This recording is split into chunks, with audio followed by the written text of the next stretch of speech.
On June 16th, 2021, this meeting will be conducted via remote participation. No in-person attendance by members of the public will be permitted. People who wish to watch or participate in the meeting may do so by finding the meeting at www.southborotown.com/remote meetings. This is a joint meeting, so we want to welcome the SHOPSI and the Board of Selectmen. And also our town administrator and town council. Lisa, did you want to go next? Go ahead. Actually, I'm just going to call the Board of Selectmen meeting to order at 7:03. All selectmen are present. Great. Dorianne? There's nobody else here from my board, so I don't think I need to call the meeting to order right now, right? There is John Wood in the attendees list. Oh, Marty, And sorry, Marty, I'm Marty's there. counting you as a Board of Selectmen. Okay, well, I'll call the meeting of SHOPSI to order at 7:03 p.m. Okay. Again, thank you for joining us for the beginning part of our planning board meeting tonight. The first agenda item is a discussion item, and it's the joint meeting with the boards, and it has to do with three items: the trees, tree warden, tree board, scenic roads.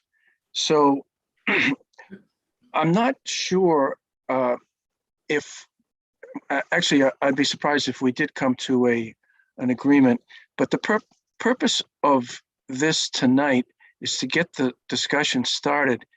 Now that the tree warden has resigned, it's an opportunity for us to decide how the public trees in the town of Southborough will be managed. And that includes cutting them down, trimming them, and planting new ones.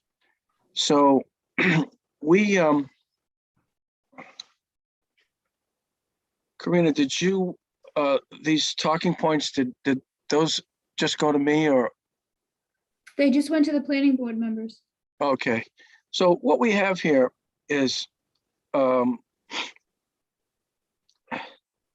this discussion is to help determine how to move forward with the tree concerns and the tree management in the town.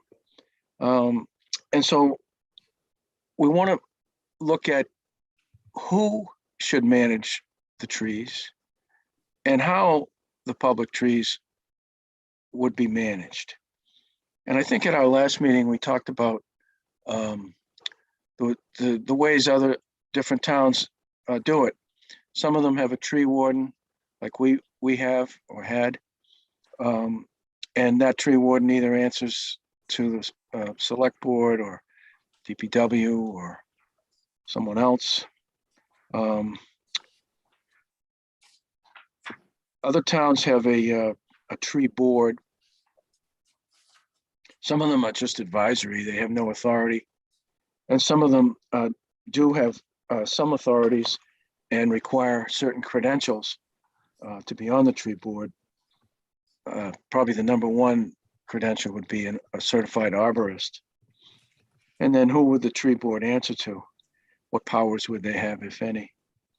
And then we also reached out to the chair of the Public Works Planning Board for thoughts on their participation in the tree management program. So not sure how much we all know about how trees are managed in similar towns.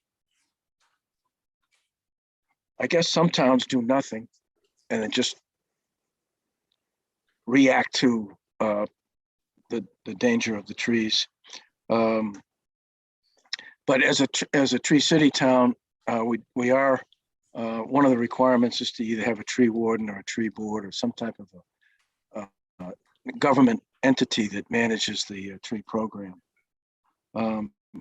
So we've looked at some of the other towns, and there may be some good ways to do this, to move forward. And maybe establish a program where we don't have to reinvent the wheel. So I guess I'll put it out there. We could just hire another tree warden and continue as we have. John, I just want to point out to the select board, I emailed you just now the talking points, the document, in case you didn't see your email. Okay, Colleen, Tom Bizicle is in the, he's a public attendee. Could somebody elevate him to panelist? Thank you. So we could continue as we had with a tree warden, but I don't think that the recently retired or tree warden that we had was a certified arborist. I think most towns' tree wardens do have a degree in arbor.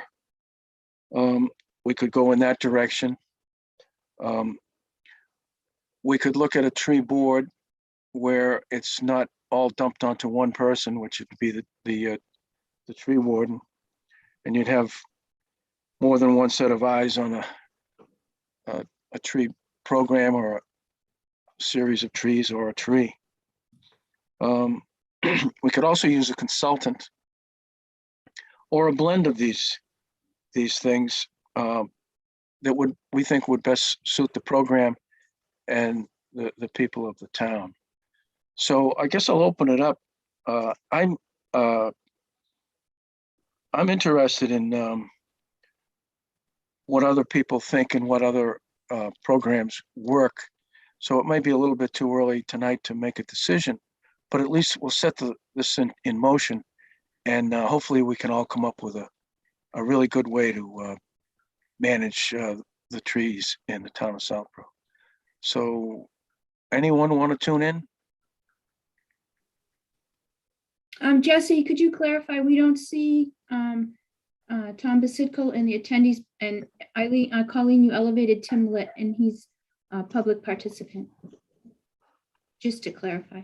So who, Tom Who's Bizicle Tom? just emailed me that Yeah, he's not in yet, Jesse. he's in attendance. Sorry, he's in attendance at the meeting as a public attendee. Could the moderator please elevate him to a panelist? He's not in the But- list, Jesse. unless he's using another name on a computer. I don't know. He just emailed me that, so. If he could raise his hand when he shows up, then we can elevate him. Yeah, there you go. And you can put Tim Litt, I think, back down into the attendees. Sorry about the confusion.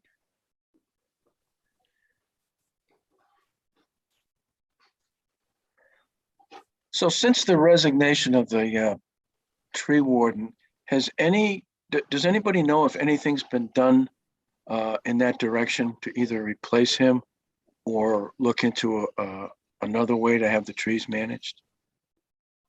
So Don, I'll speak to that. It hasn't been on an agenda yet. I have it scheduled to be on agenda. I know we were meeting tonight to have some general discussions. Could we ask council to, I'm just curious as far as statute and what we can and can't do and whether it's just a matter of a bylaw. Jay, can you kind of give us a little bit of process? You meaning what the outer extent of what you can do, or what you do in the situation where you don't currently have a tree warden? I guess kind of both. I mean, currently, what does statute require of us? And looking at it, going about a change, what would the proper process be to go down that path? Well, so in terms of looking forward, if you wanted to do something in excess of what Chapter 87 provides with for a tree warden,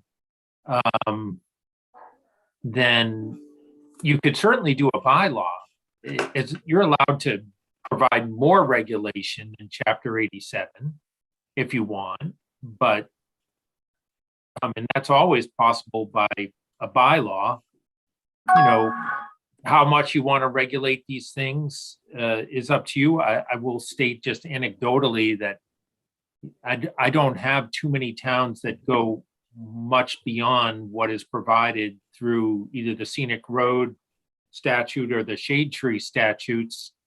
That's not to say that they all treat it the same. Some towns have a much more robust process for monitoring these things in other towns, where, as Don said, some towns are more reactive than proactive on it. But basically, most towns just operate with the tree warden model. Okay, thank you. I appreciate that. So again, our board hasn't discussed it, Don. It hasn't been on an agenda yet. It's on the planning to be on for the 15th, but if we'll open it up to the Board of Selectmen, if anyone has any comments or questions or thoughts on this. We'll start with Ms. Malinowski.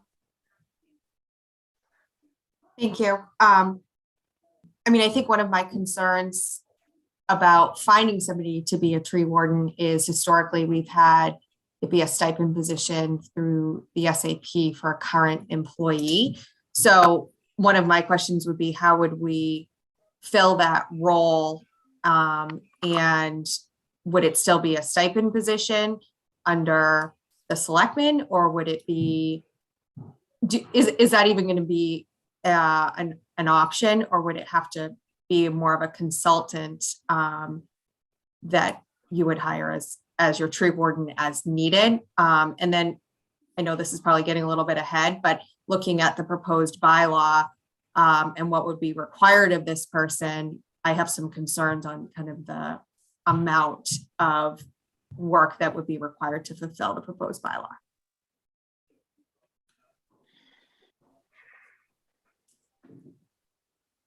Okay. Mr. Healy. Yeah, thanks, Lisa. I guess my reaction at this point is I don't know what I don't know. And Chelsea's touched on it a little bit in terms of cost. You know, one of the things Karen emphasized in touching base about the resignation of the tree warden is that we've been lucky from a cost standpoint.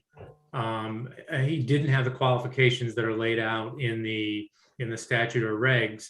Yeah, reasonable qualifications, but I'm not sure if we have information from other towns about what the cost is of having somebody with those sort of qualifications, whether in a consultant standpoint or a part-time or full-time employee. I guess the sort of items that I would put in the mix, for the most part, I don't care looking at it. I don't care if the ultimate responsibility is, you know, with this board, with the planning board, with the public works board, with a newly created tree board, you know, as long as there is responsiveness. I mean, one of the things that took me aback with the research that was done about the town meeting votes that were taken in the 1970s is that, you know, the town's bylaws, regs, whatever in this area are a bit of a muddle. And I don't know, Don, you've got, I think, more institutional knowledge than any of us. But I am assuming that at some point in maybe the 70s or the 80s, the planning board functioned looking at all of the town, all of the roads in town as scenic roads, and then somehow either that lapsed or the votes that were taken in the 70s were either implicitly or explicitly, you know, undone. But it's really, it is unclear to me right now what the lines of authorities are, what the definitions that cover various roads are. And obviously anything that's done has to clear that up. But in terms of where the authority lies, that doesn't matter as much to me as making sure we have expertise, responsiveness, safety concerns addressed, and how much is this going to cost the town? So I guess those are my initial thoughts. Thank you. Mr. Stivers. Thanks. As folks know, I've been circling around this for a while, the last year or so here, and I agree with Marty. I'm less consumed by where the responsibility lies versus actually making sure that we cover what we need to have done here. And I actually think that the state statutes give us enough leverage to do the right thing here, but for whatever reason, that hasn't been working recently. And so I think we do need something that provides more accountability in terms of responsibility, clarity of responsibilities, and mechanisms to allow whoever's responsible to do what needs to be done. I think, at least my view, is that the scenic road statutes give clear authority to the planning board to do what could be done, should be done as for scenic roads. And if all town roads are scenic roads, almost all town roads, then that could be a mechanism to allow the planning board to actually take primary responsibility for this, which certainly has some budget implications.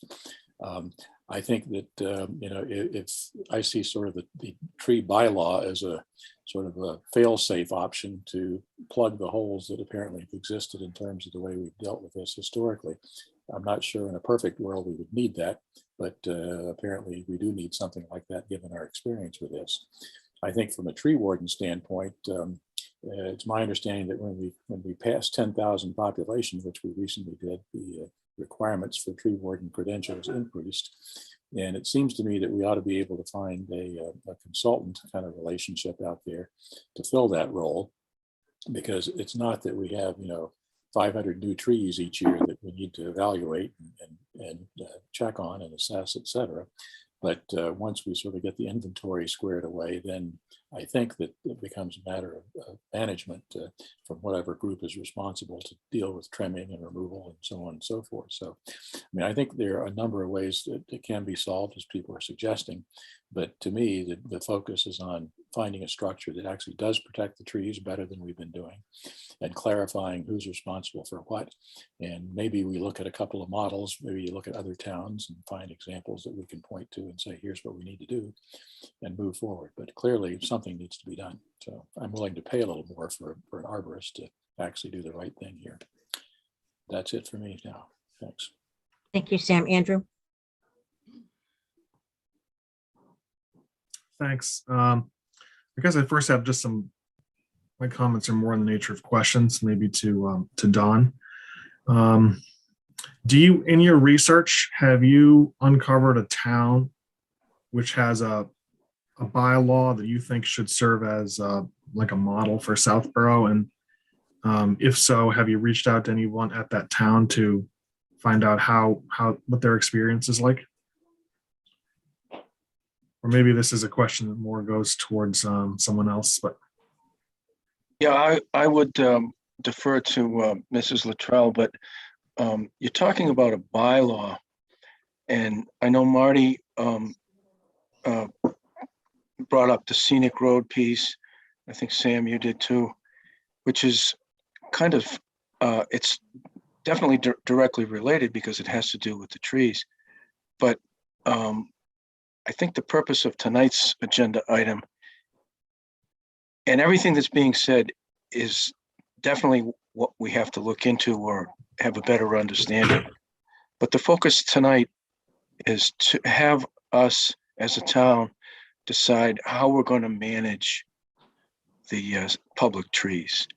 And going back to your specific question, Andrew, you asked about a bylaw. I haven't have to look at my notes to see if I looked at Westboro. But if you go on the Westboro town website, they have a link they have a department, I think it's called Forestry and Trees, or it's Forestry and something. And the way they manage their trees, and as you probably know, they are a tree city. The way they have it managed looks like it's a pretty good way that we should look into and possibly copy it, make some adjustments. But in my limited research, and that's why earlier tonight I said I don't think we're going to resolve this tonight, but at least we'll get it rolling. I liked Westboro's Forestry webpage, and the way they manage their public trees. I hope that's the extent, I think, to which I can answer your question, Andrew. And then Mrs. Luttrell, if you want to, you've done a lot more on this than I have, but I think your work was more on a bylaw or a code, a section of the code. So did you want to speak, Mimi? I don't, were you all set there, Andrew, for now? I did have a couple other comments / questions, but I don't know if you wanted to. Yeah, let's see if Mrs. Luttrell can answer your question or speak to what you brought up first, then we'll come back to you, if that's okay. Go ahead, Mimi. Sure.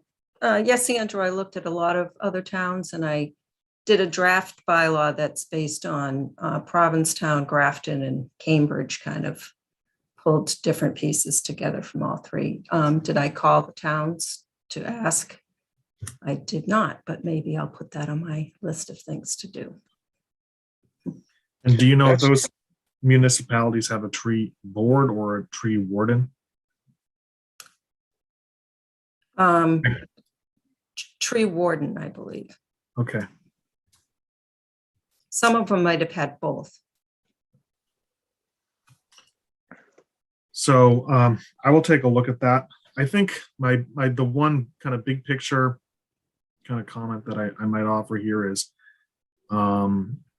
maybe a two-stage process where the first question is what to do in the next kind of like 6 months. I think for the bylaw, I mean, that, Don, your question about how should the trees in the town be managed, ultimately, it's something that requires some input from town meeting. And I think that, I mean, that's what I see this bylaw as aimed at addressing. I've always liked the idea of regularizing the process of having a fall special town meeting that would be more focused on land use, zoning, environmental issues, kind of like how we had last year. I think that format allows for, attention to be really focused on, it gives those issues the time that it deserves already. The annual town meeting this year is pretty busy. So as kind of one thing which was really a discovery for me is the fact that the 1978 conservation vote that nearly every road in the town is a designated scenic road unless it was created after 1978. So I think that really forces our hand here that if I've got this right, any tree which is within I don't know the distance from the road, but close to the edge of the road on a scenic road, that it has to go to the planning board, right? There has to be a notice, has to go to the planning board before it can be cut down. That's the current state of the law.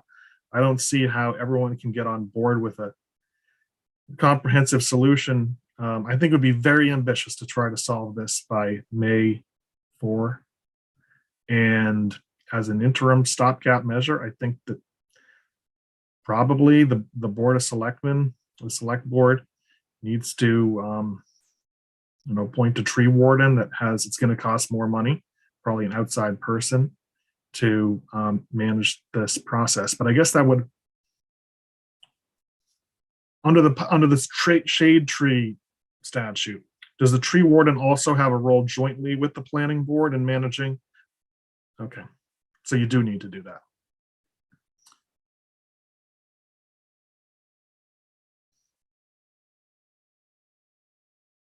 So I'm done. Thanks. Mr. Haley?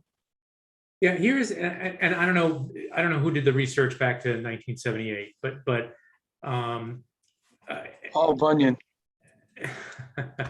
But again, Don, it goes to it is odd to me that not that town meeting took action in 1978, but that it doesn't appear that the town has acted consistent with that vote. Now, I don't know if the town did, and what I mean is, I don't think the town has acted. I think it surprised most people, it certainly surprised me, that in 1978 a vote was taken designated anything without a number in it or whatever the language was as a scenic road. And I don't, here's the interesting thing, and Jay, maybe you can weigh in on this. And that's why earlier I said, there may have been an implicit or an explicit, at least muddying of that 1978 vote. For instance, if you say in 1978 that all roads without a number in them are scenic roads, and then in 1995, and I'm not saying that happened, but I haven't done the research from 1978 to 2022. If in 1995 you say you pass a bylaw or you take a town meeting vote that say that says Parkerville, Flag and Deerfoot are scenic roads in Southborough, there's a statutory construction argument that you have overruled that 1978 vote. And so I don't know. So something happened, it seems to me, that, or maybe it was just, it sort of withered away, but something happened that caused the town to not honor that 1978 vote. And it's not unclear to me. It's a mystery. And so I'm wondering if it, again, just withered away, or if there was some intervening action by town meeting that affects that vote. And all that is a prelude to say, going back to a point I made earlier, there needs to be clarity about this. And I think maybe your bylaws, agree or disagree with the substance. Something like that needs to be done, so there's clarity about what is and isn't a scenic road, who does and doesn't have, primary jurisdiction and responsibility here. But then looping back to your original point, Don, I think Andrew's response about how to get through this, from a short term and look to a long term is I'm comfortable with that, to try to come up with a short term solution that gets us maybe to a fall town meeting. And then consider both from a cost standpoint and otherwise, how we deal with it in a longer term. One thing you said, Marty, I noticed that Jay set up relative to the 1978 vote.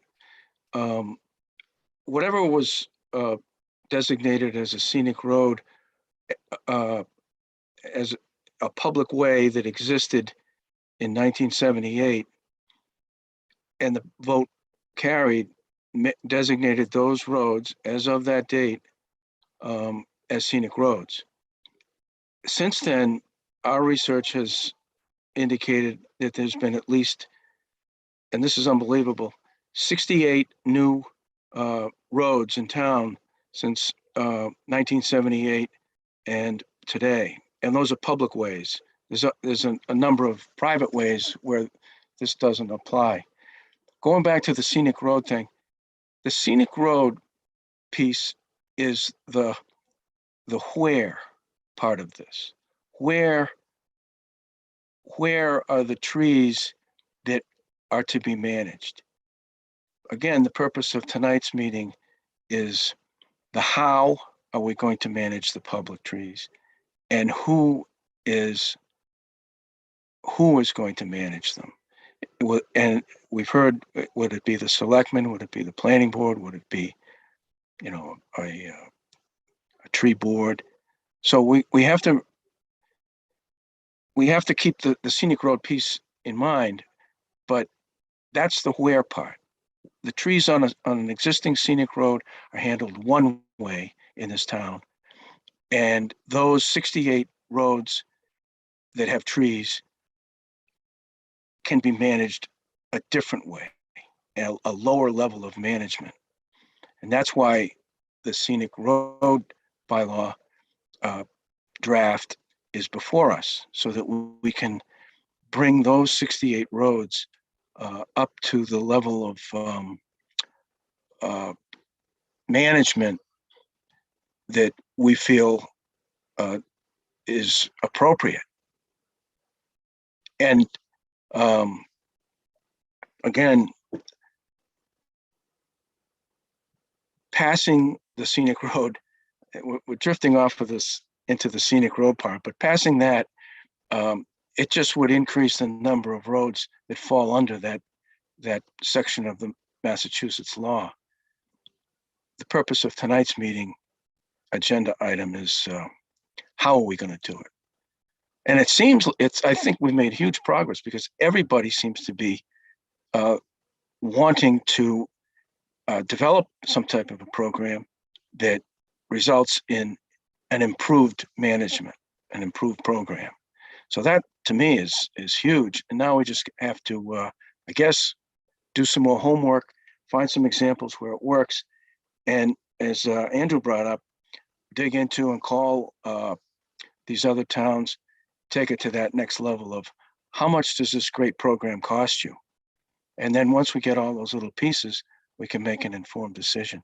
If everyone on the board of selectmen of the select board has talked at least once, I'd like to open it up to the members on the planning board. I'll Don, do start you with- mind? I haven't actually spoke yet. I Do you don't mind mind. if? Okay, I don't thank you. mind. No, I just wanted to add a couple of my thoughts as well. Some of the things I completely agree that we need to come up with the process on how to do this to provide the clarity that's needed. I think there's a lot of confusion. There's been a lot of confusion in the past. I know. I think a little bit of clarity was provided by town council as far as what can be done on specific roads. I think cost is certainly an issue, and I think we need to consider responsiveness as well as we move forward, is making sure that things are done in a timely manner as well, and that through this process, planning board doesn't get inundated, and that people understand, potentially, I'm not clear on what the right of way is. I don't know what that number is. It varies. It varies.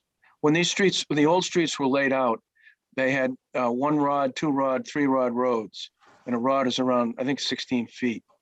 So, and Karen, there are plans at the DPW, we've seen them, of these old existing roads that have what they call varying or variable width roadways.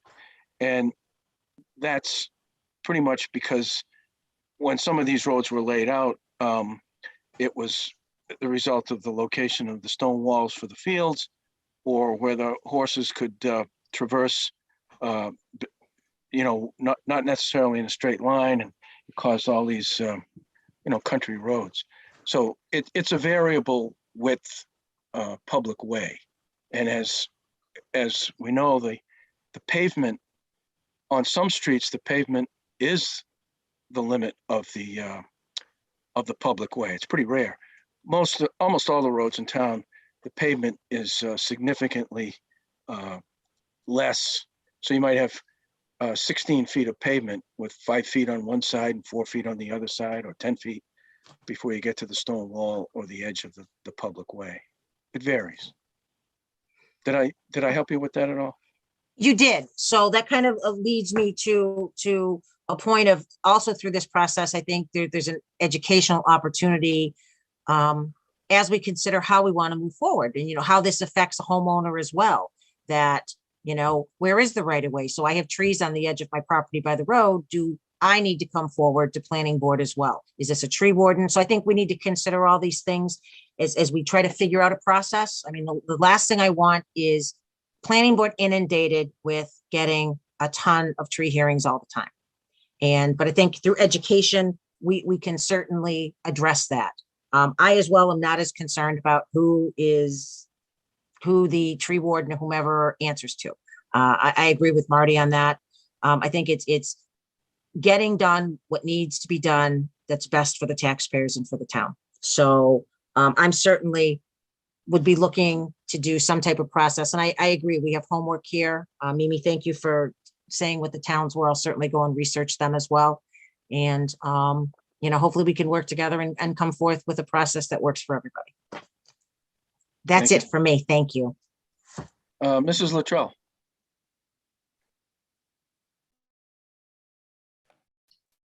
Thank you. I have a couple of questions. One, there's an $85,000 line item in the DPW budget, which is for tree experts.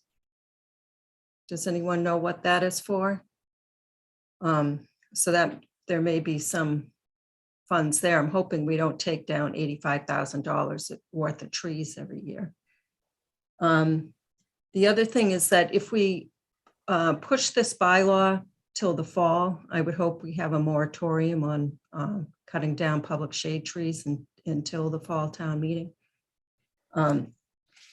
Because the trees in the public right of way are public trees, they're a public asset, and they belong to all of us and not just the DPW. That's all. Mrs. Houlihan? Thank you. Thanks for the opportunity to hear everyone's thoughts on this. So Lisa, thanks for your thoughts around being inundated with public tree hearings. However, I must say I echo Mimi's concern around, I'd rather be inundated with public tree hearings than have letters coming in from our community that trees are being taken down for no apparent reason. So I think we're a little concerned that despite a law that says we can't be taking down trees greater than a certain size caliber, that they're coming down. And so we definitely need a moratorium. So we would, maybe ask the select board if this is something that we would want to delay to beyond May into the next meeting that goes forward. I do think it's just important to develop the structure and to make sure that we're all aligned. I do think accountability is very important, and it's apparent that there has been a law and there hasn't necessarily been accountability or attention to the law that's in place. So Sam made the mention that structure, whether it reports to any authority, I think it still needs to be within the construct of the select board. The DPW has all the equipment, they have all the appropriate things that need to be done to be able to service that. And I think it would be way too complicated for us to have some other authority involved. So I would still support that a select board have ownership of a tree warden, but I again would say that a certified arborist would be the right way to go. Chelsea, you raised the point about money and the cost of the town, and it will cost the town. I think that we are obligated by being a very scenic area, conservation town, a town that's enacted all of these scenic roads, to be able to support that. And I think that if we have the right infrastructure in place and we designate whether it's a consultant in the next 6 months to get us through until we have a town meeting, that we designate some of that potential, the 85,000 that Mimi just made us all aware of. I wasn't aware that existed. To be able to support some of the consultant work, and that could also help us on a process as well. And I would just say that, in my opinion, we need a tree warden, a certified arborist. I would like to be able to fund a consultant in the interim that we'd put a moratorium on until we have a decision that we're all in agreement with. And that, I think, Don, your earlier point, looks like we're all in alignment. I think we all want to try to preserve what we can of this beautiful town and our trees and our shade trees. So it's wonderful to hear that everyone's working together to make sure that we make the right decisions moving forward. Thank you, Don. Thank you. Thank you. Mr. Stein? I don't have a lot to add. I think that Mimi and Marnie have it right. I don't disagree with anything I've heard from that end of the table. My concern is that, and I've said this multiple times when this agenda item has been up in the past, that we've had a process in writing all along that just hasn't been followed in effect, in reality. And it's on the basis that in a given situation, there's like a safety issue. So I'm not sure how this is going to get addressed, but for now, I'll just leave it at that I'm in support of the initiatives by Mimi. Thank you. Mr. Mills? Yeah, thanks, Don. Like Jesse said, not much new to add. Encouraged that everyone seems to be on the same page that, we can do better than what we have in the past. And looking forward to making that happen because for those of you who've been to some planning board meetings, we have gotten bombarded lately with, why did this tree come down? Who approved that? It was healthy, and it's too late. So I do agree with what was said too about the trees are an asset of the town. I think we have a responsibility to protect them at the same time. So I don't want to take away again from what Mimi and Marnie were saying. I think they had great points there, and I think we can take that forward would be great. Thank you.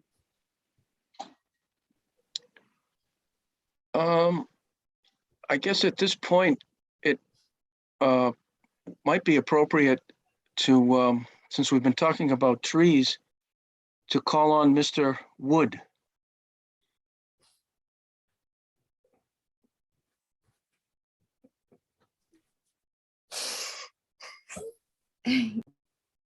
I got nothing. Thank you. Okay, John. Anyone else? Anyone else want to say anything? Otherwise, it looks like we'll move this item along. Continue to do more research on it, especially on the money end of it. But and I would suggest a starting point would be to look at the Westboro town link for the forestry, the way they manage it, and get an idea of what apparently works in Westboro and maybe how much it costs. And the rest of us, I'm sure, will feel free to look at other towns and without having to invent our own way. There's other ways out there that apparently are working. Is everybody else all set? We have one hand raised in the attendees list. Okay. It's Mr. Litt. And then Andrew has his hand raised as well. Go ahead, Tim. I just think it's important that we rationalize the list of scenic roads. I mean, when a road was accepted by the town seems like a pretty crazy way to determine how we treat it. Either, we need to add all 68 new ones, or we need to come up with some set of criteria that tell us when we think a road is scenic and when we think a road is not. Because right now it doesn't make any sense to me. There is a criteria, Tim. Well, currently, as I understand it, we have the 78 town meeting that said everything up until then, and everything after that isn't. No, but there's a list. I think there's four items or four listed reasons to want the road to, or say that the road is eligible to be a scenic road. I don't have those in front of me, but I mean, my point is I guess that, we need to rationalize the list and have a list that's consistent with, whatever reasons we come up with. At least from the discussion I've heard and from what I've read, it doesn't seem like we're there. That's my 2 cents. I would support the notion that it ought to be an arborist. I had a horticulturalist in the family, and the differences between someone who's trained and someone who's not is quite noticeable. Thanks. Thank you. Anyone else? Karina? There's nobody in, we have Lisa Braccio has her hand up, and then Debbie DeMoria is in the attendees list in the public attendees list. And Andrew Dennington has his hand up as well. Well, let's since we've heard from both, let's hear from who was the other person? Debbie DeMoria. Oh, Debbie. Yeah, let's hear from her. Hi, this is Debbie DeMuria, 58 Flag Road.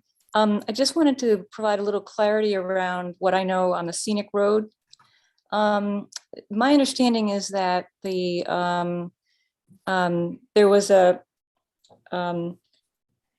the different warrant articles at the 75 and 76 town meeting, they were put into place, and more and more people wanted their roads and the trees to be protected. And that's how the 1978 came about, is that, it was sort of kind of getting too much with coming up with more and more small lists. They just decided at that point, Conservation Commission decided just to make them all scenic roadways. I've gone through all annual town meetings just to set the record straight, and there's no account of any other vote that undoes that.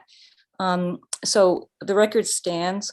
And also, just to mention, in the 2008 master plan, which a consultant had prepared for the town, there's a statement that all roads all non-numbered roads in town are scenic roads.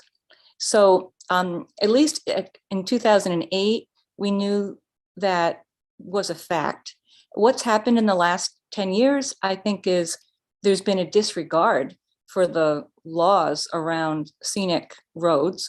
And it's maybe been forgotten by the town, the departments, the DPW, but our consultant who drafted the master plan in 2008 was aware, and that statement was well known in 2008. So I don't think that anything crazy has happened over the years, except for that our DPW has been disregarding the law. Thank you. How about back to Andrew? Thank you, Debbie. Back to Andrew.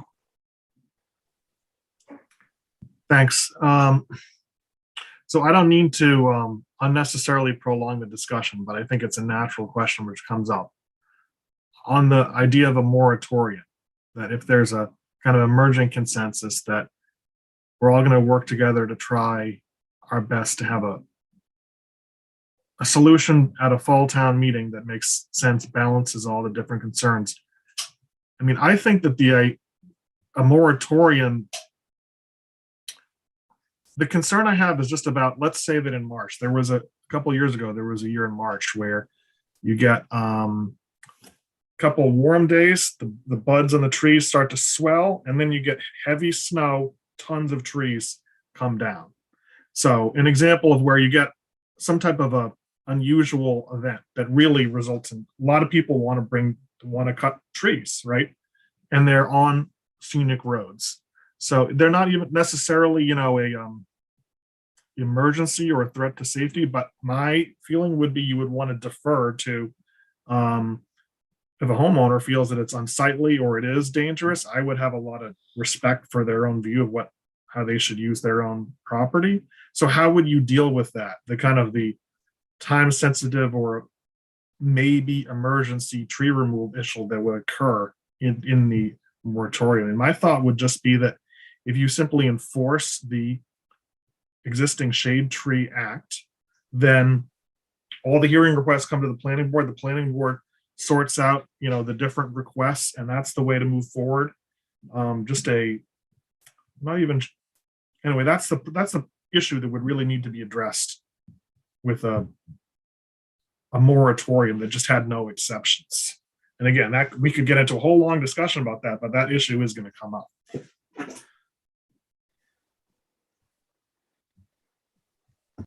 You've pretty much described that gray area between a tree that is clearly a danger and a tree that may be one, and that's where we've heard the complaints the most, which is somebody determined that the tree was an imminent danger and it gets cut down with no hearing, no notice, nothing, just gets cut down.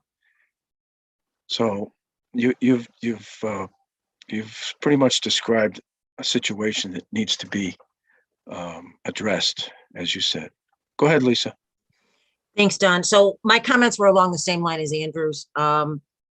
If we did even considered a moratorium, there has to be exceptions. Obviously, for the utilities, the summertime is their trimming season. And obviously, I think the processes are in place, and we all know now that utilities have to come before planning board for hearings. So I would be looking to consider an exception for the utilities based on them following the bylaws as we have them today. And also, Andrew, I was on the same page with an emergency. If something does happen and we need to do it in an emergency fashion. So I think we should consider some form of exceptions, and even for an emergency, you know, a hearing can still happen. That's fine. But I just don't want to put a moratorium that nothing can come down when something may arise that needs to be addressed. So that was all. Just wanted to share my concern on that. Thank you. Anyone else? Yes, Town Council Talaman has his hand raised. I don't want to be a naysayer here, but I'm wary about legally about a moratorium. I certainly think the processes should be followed. I think the town is going to have to hire either through an interim, through a procurement process or otherwise, a tree warden to do the job of a tree warden.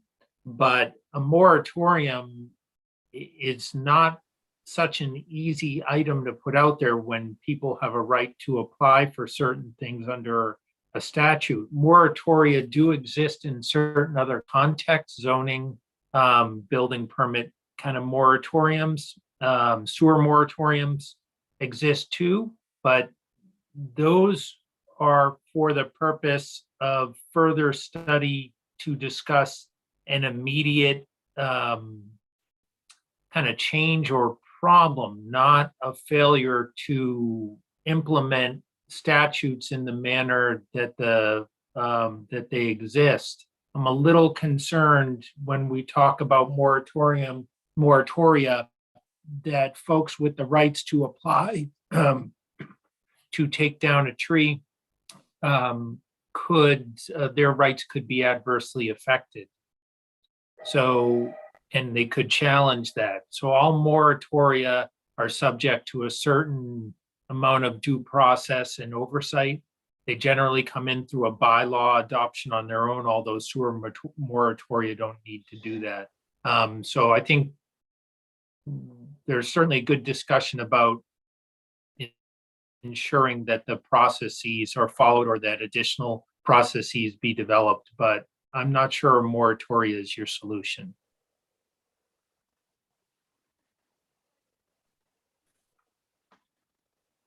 Go ahead, Marnie. Thanks for the comments and opinion. So I guess the whole point is we wouldn't be here if people enforced the law. So as much as I appreciate, Andrew, the suggestion that it should be enforced, we have it, maybe it's a disciplinarian effect of a DPW that isn't following the law. So is that the first step? But I think we have to actually, before we close out this meeting, we have to make a decision as a joint group here to say, what are our next steps? Will there be disciplinary action against the DPW for not actually following up with the law? What is the disciplinary action? That's something for you to figure out. But I do think that, you know, what we're trying to do is enforce a process that exists. And so something's gone awry.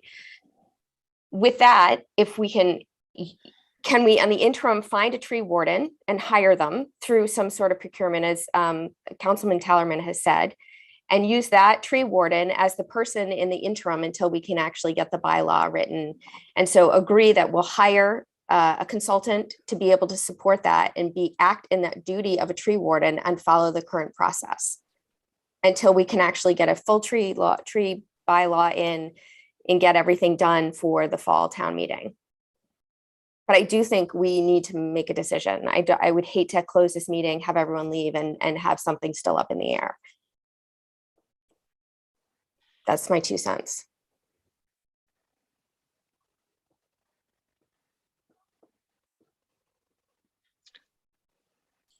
I'd support that. That's my 3 cents. So for what it's worth. But I think you're on the right track, Marnie. The next question, as far as the tree, an interim tree warden, would be the qualifications, which I would hope would be a certified arborist.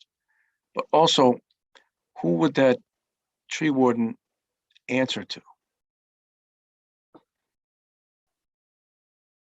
whether it's long-term or interim.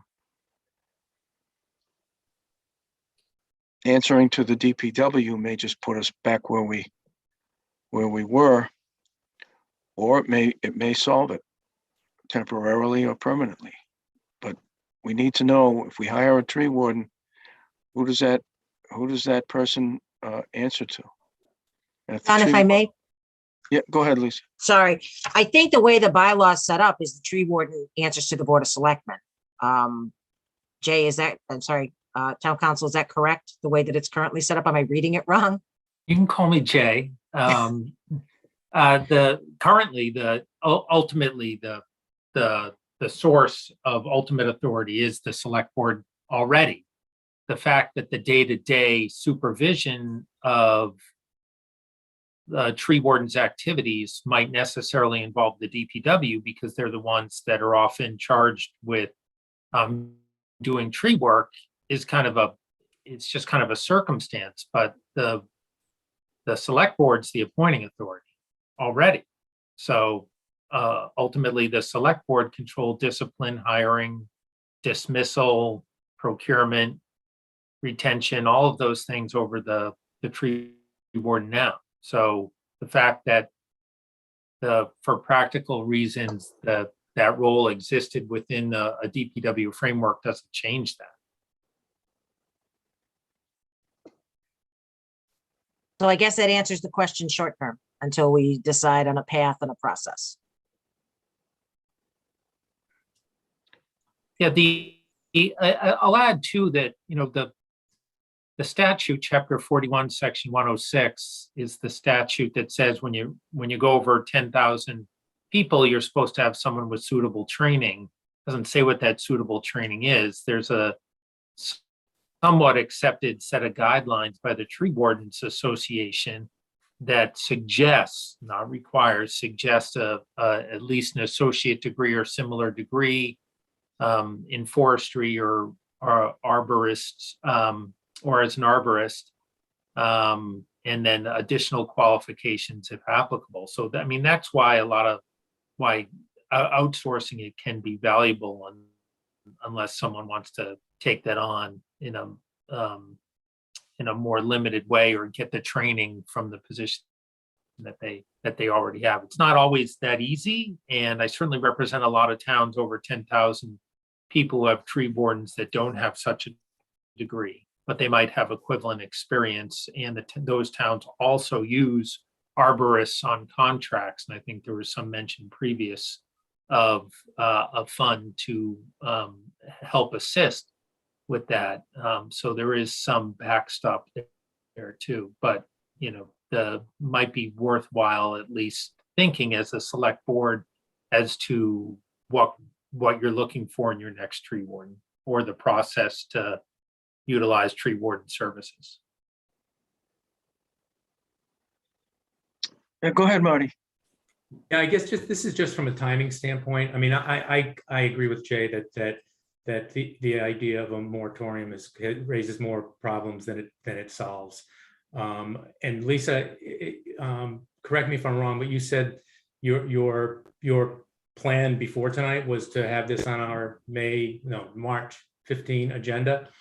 I mean, that's what, 3 weeks away? I'm not sure we can do, 2 weeks away. I'm not sure we can do much better than that in terms of timing. I'm not ready to make a decision. I mean, I agree that whether it's from a consulting, standpoint, we're not going to hire somebody full-time between now and March 15th. It seems like the interim solution is going to be, hopefully a contractor that's a reasonable cost and can be covered either through the current budget or a reserve transfer. But I'm more comfortable addressing that on March 15th. This doesn't feel, I've disagreed with an awful lot of what's been said tonight and agreed with an awful lot about what's been said, but I think our board, we should thrash through it on the 15th and see what the best route forward is for, a contractual, arrangement, hopefully with a tree warden. Marty, I'll just add to that. Now, after this discussion tonight too, I think it will be helpful for us to make a few calls even and try to get some idea of, what we may be looking at for costs. I know, we've got the budget in front of us as well. So as we look forward, I think these are some serious questions that we need to discuss on the 15th. And Don, if I may add one final thing, I'm actually going to leave. Chelsea's going to take over the rest of the meeting. I have a capital meeting that I have to attend. So Chelsea's going to chair the balance of the meeting for the Board of Selectmen. Thanks a lot, Lisa. Good to see you. So if we're done with the, from what I heard, between now and the 15th, I know the planning board members will keep doing some homework on this, but I think Lisa just said that someone on the Board of Selectmen or staff, Mark, might be looking into the whole picture, which would be, of course, the cost and the administration. So if I have that right, then we'll look forward to seeing you guys on the 15th. Yeah, go ahead, Marty. Yeah, I've just got a very quick ask, and maybe this is directed to you, Mimi. I'm interested in taking a look at some of these statutes. I'd prefer not to reinvent the wheel. Do you have them in PDF or otherwise? You can send them along. Other places that you've looked at for models. I don't have them in PDF, but I can send links to you. Okay, that's fine. Great, thank you. Can you please send them to me too? Sure. I'll send them to the whole board so no one feels left out.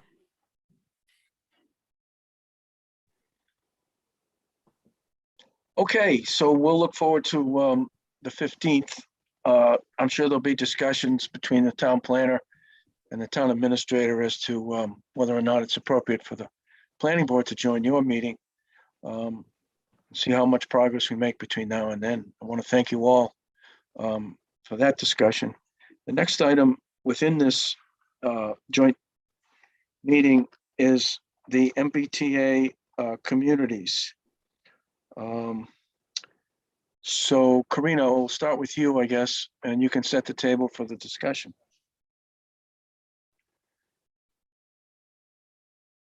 I guess you're going to start off with something that initiated this, which was the state, right? Yeah. So last year, maybe a year and a half ago, the Housing Choice Bill passed, which made some changes and initiatives to increase housing. I'm not sure if density is the right word, but housing opportunity around train station, commuter rail stations, public transportation. And it became known as the Mbta communities multifamily housing process. And what it is the state working with the DHCD now after the law passed or the changes passed are have guidelines for the communities for criteria that they have to meet.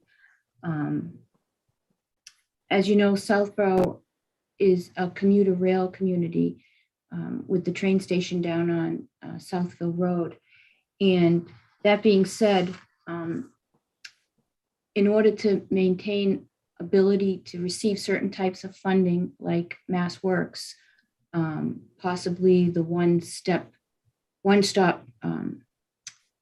growth grants that are available that the EDC is working on, trying to procure for Route 9, et cetera, on some other grants, you would have to create this zoning district within a half a mile of the train station, 50 acres in size, and I believe half of that would need to be within a half a mile.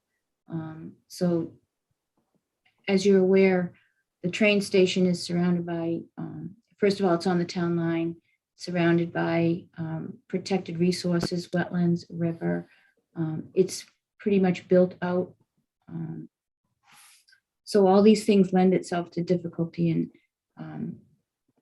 being able to create an overlay district, including no sewer infrastructure, that would allow for a density with a minimum threshold of 750 units that would be able to be built or allowed to be built by right in this new zone. So I know that town council had put out an advisory letter several months ago describing this MBTA communities. There have been a ton of really good workshops and informational presentations. One in particular was the Mass Municipal Law Association provided a PowerPoint presentation, which we've included in the public packet on the planning website. If you go look where the agenda is, you'll see that PowerPoint. And it goes from, talking about how this MBTA communities came about to defining which communities are what category, the thresholds and the criteria that the communities have to achieve by a certain time frame.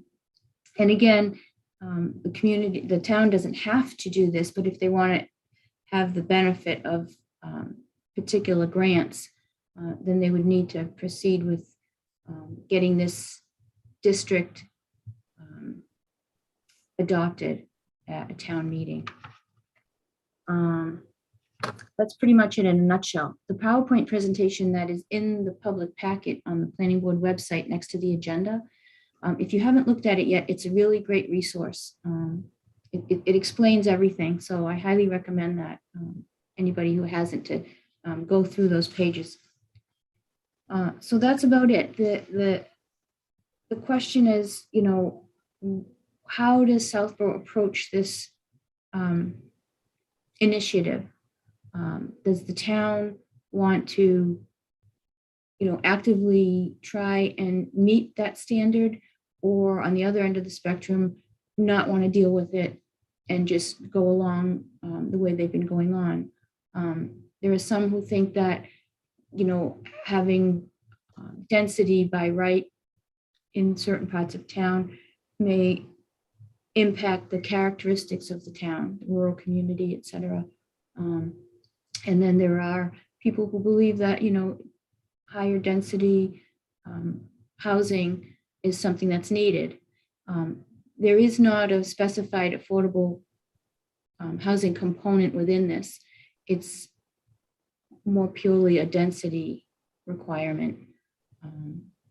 So just to give you a perspective, the town of Southborough, the 2020 census, there are approximately 3,700 housing units.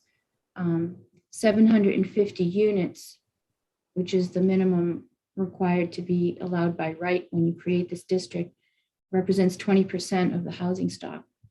The MML gave a great kind of description of, say, another town like Plimpton, the 700, and the 750 units in this zone, again, is the minimum threshold that was determined by the state and the DHCD. But in Plimpton, it represents 70% of their housing stock. So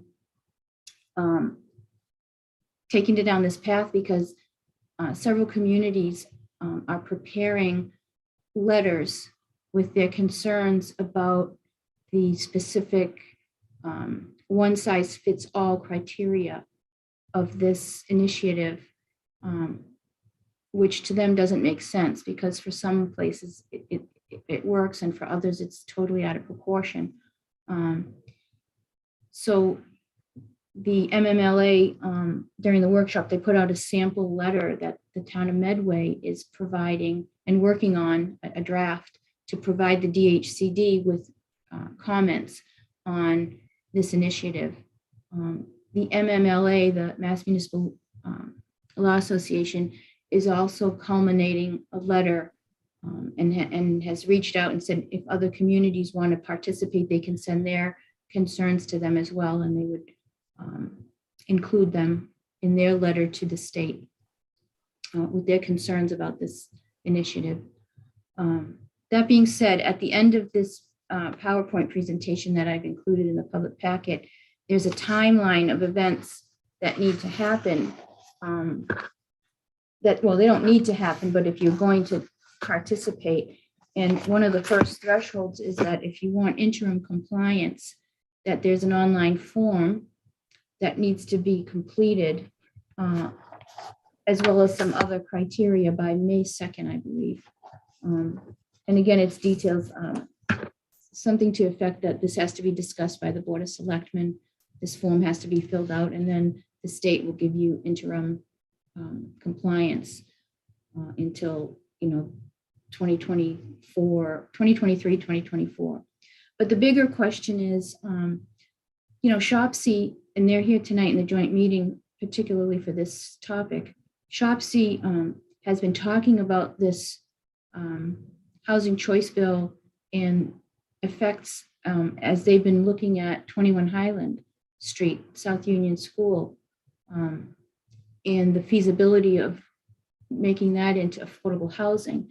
And because of its location, just on the border, or maybe just within the half a mile of the train station, they thought maybe, that would be a good starting point. And this was before the specific criteria came out. They had already been talking about that location for affordable housing. So as you recall, that 21 Highland Street CPC Capital Planning SHOPC subcommittee was created to do research and to determine options for that building. And again, that's an aside. But that's kind of that initiative in a nutshell. So SHOPC's been looking at it and discussing it. It certainly needs some kind of a approach.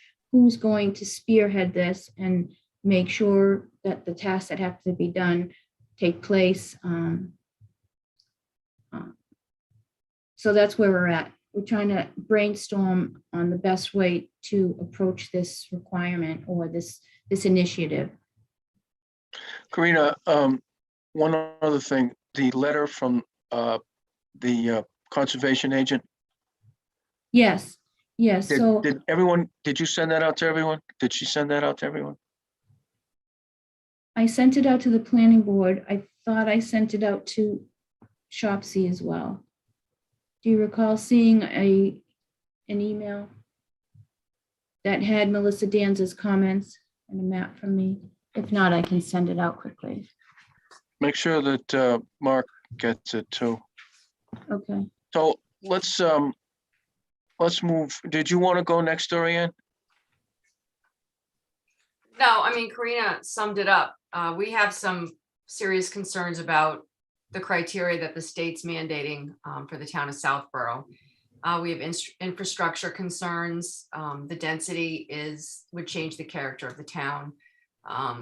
The board has some serious concerns. We understand that this isn't, black and white right now. They don't have all the bugs worked out of it. But we feel very strongly that we need to respond as a town to the state to let them know what our concerns are and how this is the ramifications to this town would be. Not, in my opinion, not seen in a good light. But I just think we need to send a letter from the planning board, the select board. I got that right this time. SHOPC, maybe EDC, anyone, the zoning board. I think we need to respond to the state and voice our concerns very strongly. We don't have the infrastructure. We don't have the land. I don't know how we would come up with 50 acres in the town of Southborough to designate to this. And 15 units an acre, it would change the character of the town. So if we have to have 25 acres around the MBTA, a ton of that is, everything's developed, but a ton of that is wetlands, which they say doesn't count. So we really don't have 25 acres around that half a mile radius. South Union School is actually 6/10 of a mile. So it's not even within that area. And then they want another 25 acres and they can be in 5-acre increments all over the town of Southborough. Imagine high density, 5 acres scattered all around the town for 25 acres. And you could do high rises. They say you could do high rises. I mean, they don't consider any of these smaller rural communities. It's almost like they want us to build into a city. So I have some of my board members here. They can speak to, what they're thinking. We have Tom with us. He is the chair of the subcommittee. So I would really like to have him talk to you maybe about the South Union and what they've, what they're looking at and what they're thinking, but we're concerned. Well, the purpose of the agenda item, correct me if I'm wrong, is to precipitate some type of action. Somebody's going to do something about this between now and May 2nd. And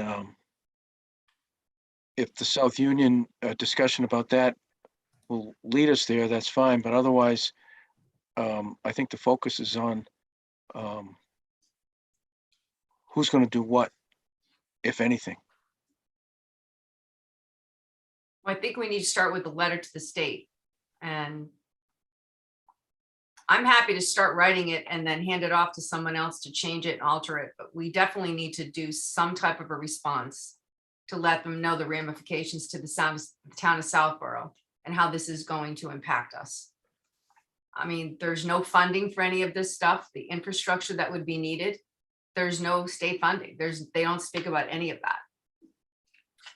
There's a lot of cost involved in this. There's no answers in this law. So, I mean, there's a lot of things that are missing. So if you're willing to do the first draft, Karina, is that consistent with the Midway letter?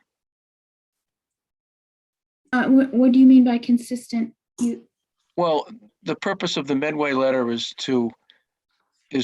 what? Is it for Midway to say that they can't do it? It's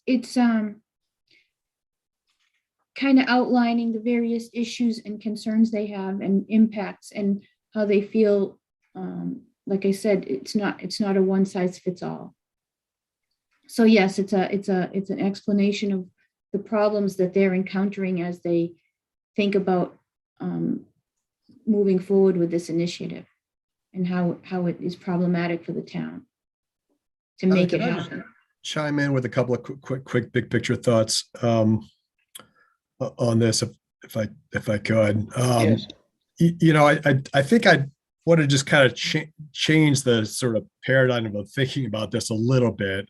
I think there's a benefit to each of these towns implementing one of these MBTA zoning districts because there are benefits that flow from having a district. So you qualify, those benefits are the municipality then qualifies for these state funding grants. If you don't have an MBTA community district, then you don't qualify. So I think the big picture issue is that Southborough and these other towns want to have a district. And I think what people are complaining about or struggling with these current DHCD guidelines is that the criteria to get qualified for MBTA community is difficult. It's difficult to meet all these criteria in order to get the zoning district that you want. And just as a quick aside, this is a zoning overlay district. So even though it's designed to allow for multifamily development at this density, it doesn't necessarily mean it's going to happen. It may never happen, but it's the creation of a zoning district that allows for this. And so I think what the real issue is whether the criteria are too stringent for getting the zoning district approved by the DHCD.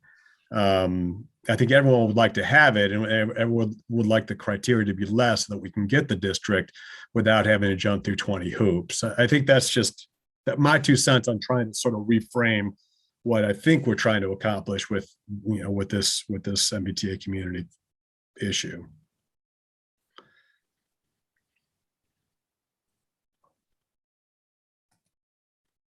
And I believe if you look at that, and Mimi has her hand up, Dawn, but if you look at that PowerPoint presentation, I keep referring back to, there are criteria that involve, if I'm correct, what can be included in this area. So, one thing is to say 25 acres within a half a mile, but it has to be a certain type of land. In other words, there's certain things you can't count, like, protected resource areas, which really limits the area around the train station. And that, I think, is what complicates this. because, you know, how far do you extend? And yes, you can do pockets of 5 acres or more in other locations, but you also have to show that it's somehow connected, that, you know, in some kind of accessible way to get to the train station. Go ahead, Mimi.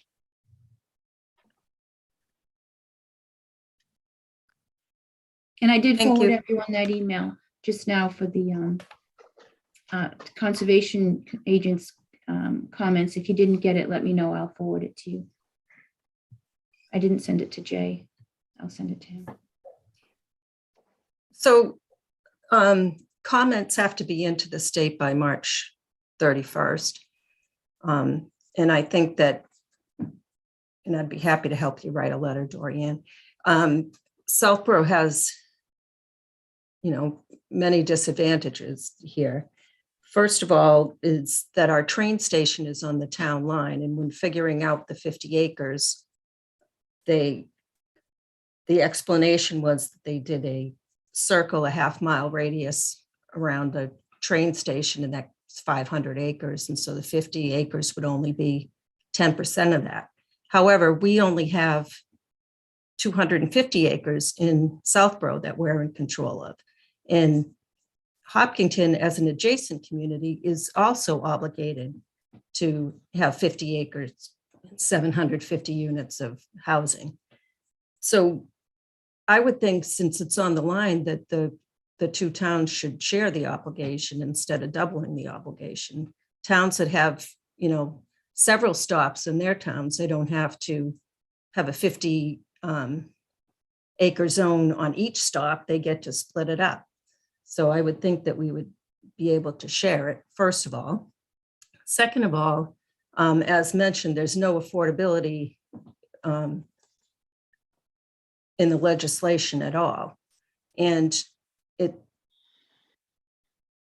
the idea is to create more housing because housing is so expensive in Massachusetts. However, the area by our train station is many historic homes built in the 1800s, homes built in the 50s and 60s. And so by Southborough standards, those are affordable, not deed restricted, but they're among the least expensive homes in town. And we're going to encourage redeveloping that area and building more expensive multifamily units over them. It doesn't make any sense.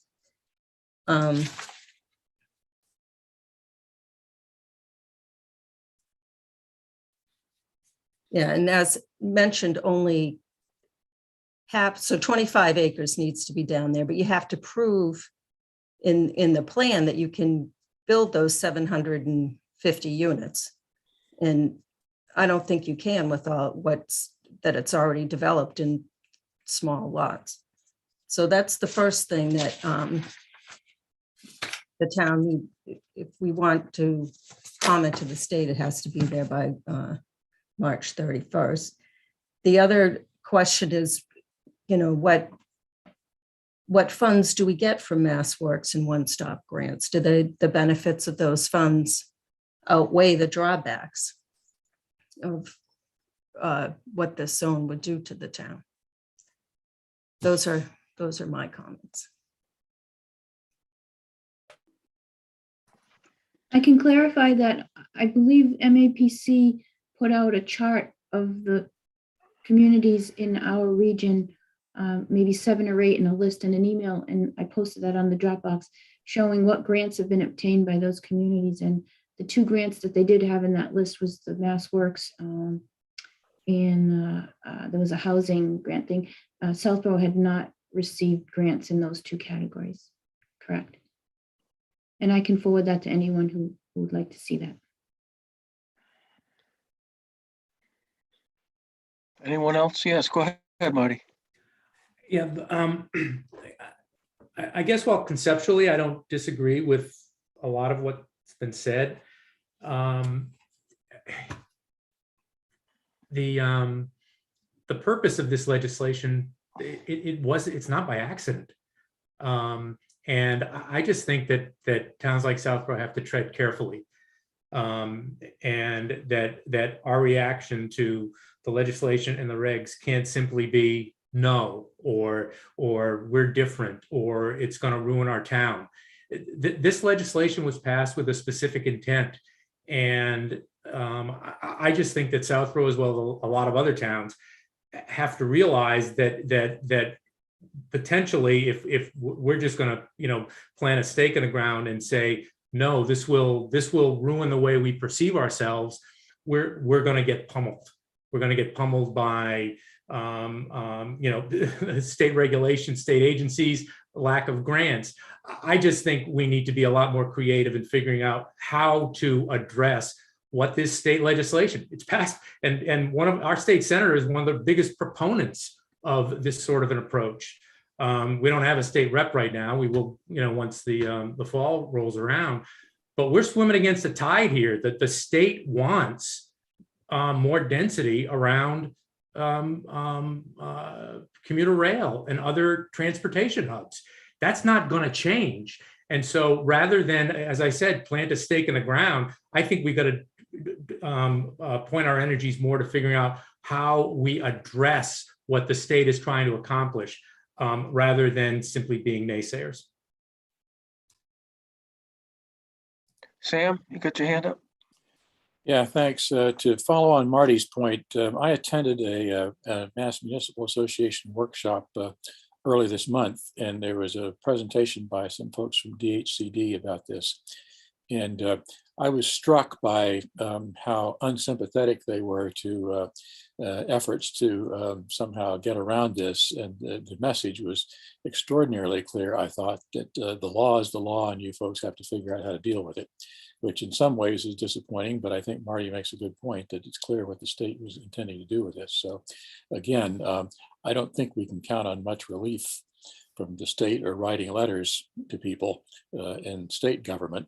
Not that it's not worth expressing our views, but again, I think there are a lot of complexities to the regulations, and maybe we can creatively find some ways to mitigate some of the impacts that folks are concerned about. But I don't think there's going to be a lot of relief coming from the state on this, in spite of probably what will be a substantial amount of concern expressed by various towns. So I think that's where we ought to focus efforts primarily, in addition to maybe writing a letter if we feel that we can communicate an effective message there.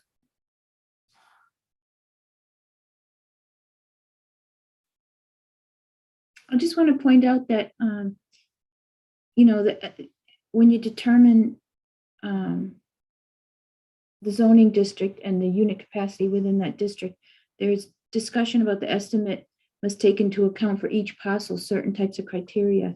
And that includes, restrictions and limitations that are already in place in the ordinances, local wetland protection, tree preservation, stormwater, Title V, wastewater disposal, all those things you have to take into account to make sure that it's doable when somebody proposes to build a project within this zoning district. Not that it has to be built, but when you create the area, you have to take those limitations into consideration as well.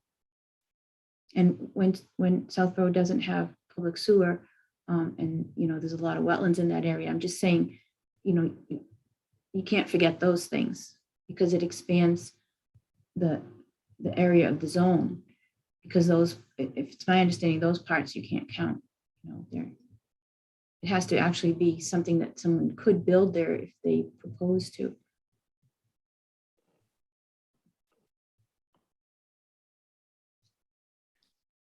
Dawn, can I just ask a question?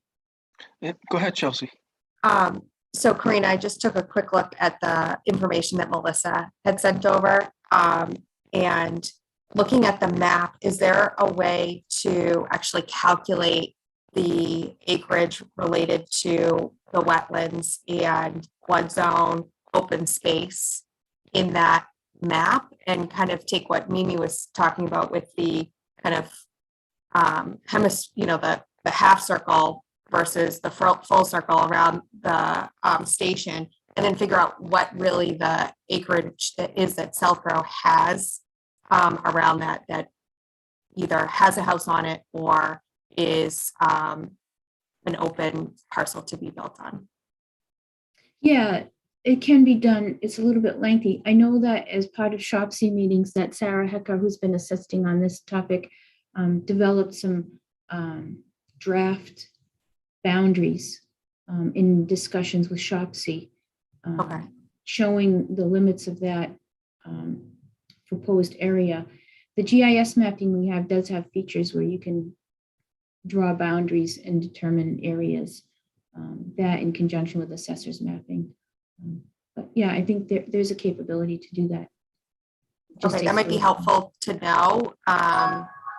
Just, fact base, like Yeah. this is what the max amount of land is in that area, just so that we know what that is. Yeah, and let me just point out, it's not a small task. And in fact, that MAPC has said that, they're accepting applications for district local technical assistance on those particular types of tasks, like build out analysis, boundaries for your proposed district and all that. So there's another consideration if it's an extensive effort to do something like that. But I'll talk to Sarah and see what she feels is a level of effort of maybe coming up with one scenario or two or something like that for an idea. But she did do some draft maps already. Okay, it may be helpful for us to just show what we could do rather than what we can't do and take that approach. Okay.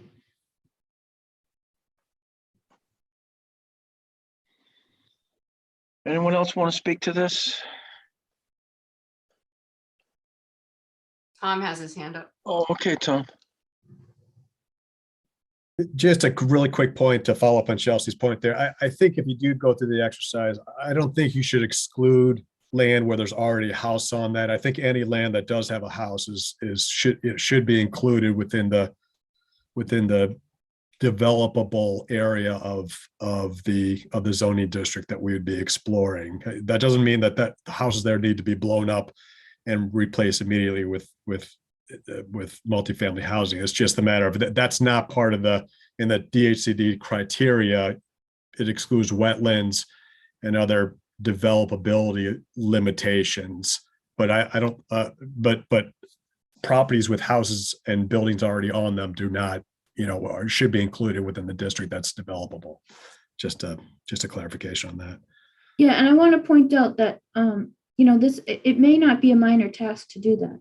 Build out analysis and that kind of information, requires kind of minutia looking at what is existing there around the property and, giving and taking where you can expand the boundaries. And also what I can do is we'll check out what that requires to come up with some kind of a sample beyond what Sarah has already provided.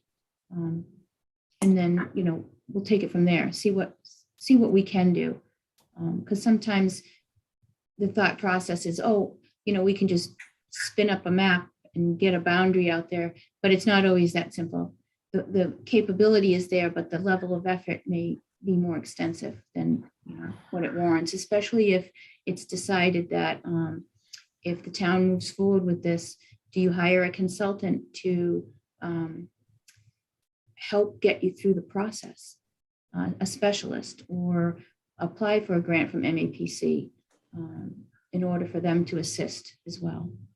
I know that other communities are doing those kinds of things. And that really is what Midway is complaining about in their letter, is that DHCD is requiring these municipalities to show that all these lands within the district are actually developable. And it requires doing this extensive analysis of what's developable, what the wetlands are. I mean, to do a wetland study costs a lot of money to have an expert come in and figure out the wetlands. If you need to exclude Title V areas, it costs a lot of money. It's just a huge undertaking. What Midway is saying is DHCD is being too stringent with what they're requiring municipalities to demonstrate to them in order to get approval for these districts and having to do all these things. I think that's maybe the subject of if somebody's going to do a letter, that we may want to echo Medway's concerns that what DHC is requiring us to show is too stringent.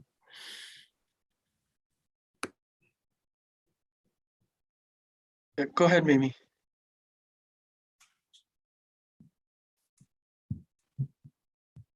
Just to clarify that half the district has to be within a half mile of the train station.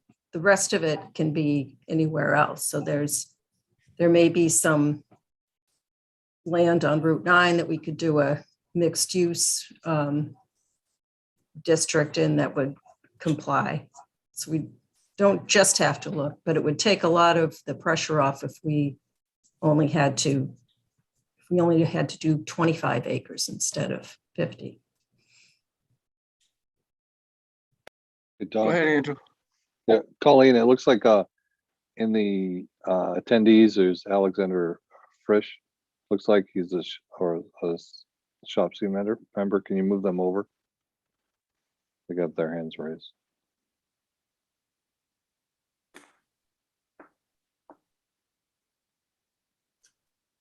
I just want to point that out.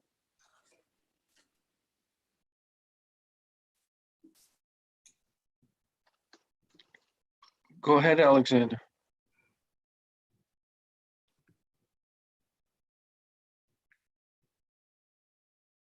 Alex, you're on mute. Yeah, thanks. Sorry about that. I became unplugged, so I had to come back in. Let me get you back.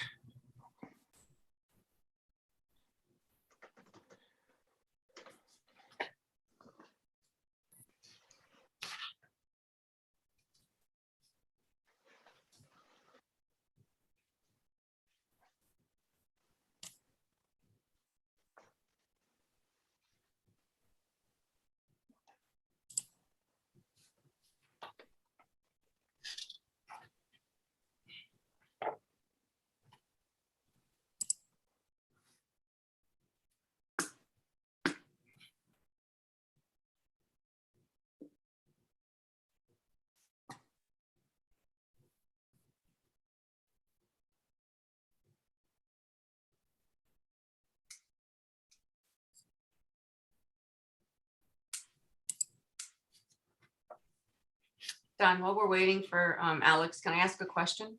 Oh, yeah, go ahead.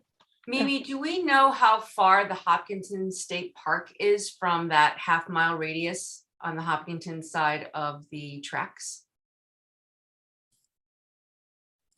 I don't know. Because I think that the Hopkinton State Forest is going to fall within that 25-acre area, which is going to be an issue for. That's Hopkinton's problem. I know, but if we're trying to share with them. Well, they already are obligated to 50 acres and 750 units as an adjacent community. Right. Well, I know Sarah did come up with the maps, and we had marked out, okay, what if we did the district in this area or this area? So we have that stuff. I'll ask Sarah when she's feeling a little bit better to send those to everybody here tonight. So you can see where we've already mapped that stuff out, but that was an interesting concept with sharing it with Hopkinton. That would be nice if they let us do it, but okay, here's Alex. Yeah, those maps are up on the Dropbox of the planning board Dropbox, but we can forward them. Go ahead, Alex. No, I'm all set. Thanks. Anyone else?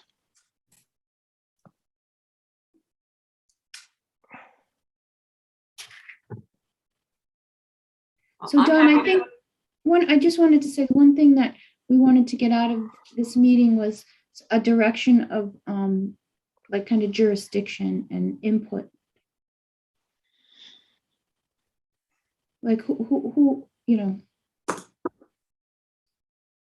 with the Board of Selectmen here and CHOPSI here and planning here, the goal was to determine, I think one of the goals was to determine, moving forward, ultimately, who takes the lead. Should we ask town council? Who we would recommend to take the lead? Or unless somebody else wants to volunteer to take the lead. Go ahead, Jay. I don't have a great answer for that. Obviously, a lot of this planning, because it's zoning bylaws, is going to come generated out of the planning board, but it's really a group effort. And, you know, I echo what everyone else is saying about frustrations. I represent a whole bunch of mid-sized communities in and around 495, and very few of them could possibly meet in any kind of legible way the 50-acre, 750 unit minimum. I have very little, you know, I am preaching patience. I think you have to go through the exercise and you got to meet the timelines. I don't think what the state is saying they're going to require is going to resemble what ultimately they do require. It may get worse, it may get better, but I think that there's going to be some amount of reckoning based upon the critique that they receive regarding some communities' abilities to meet this. And if they're unyielding, then I see a whole bunch of communities opting out. I've already represent a number of communities who say that they're just not going to go through the exercise because it's impossible. So it's going to be difficult for sure. It's going to take select board, planning board, conservation, outside consultants, all of that, if this is ultimately what the state wants.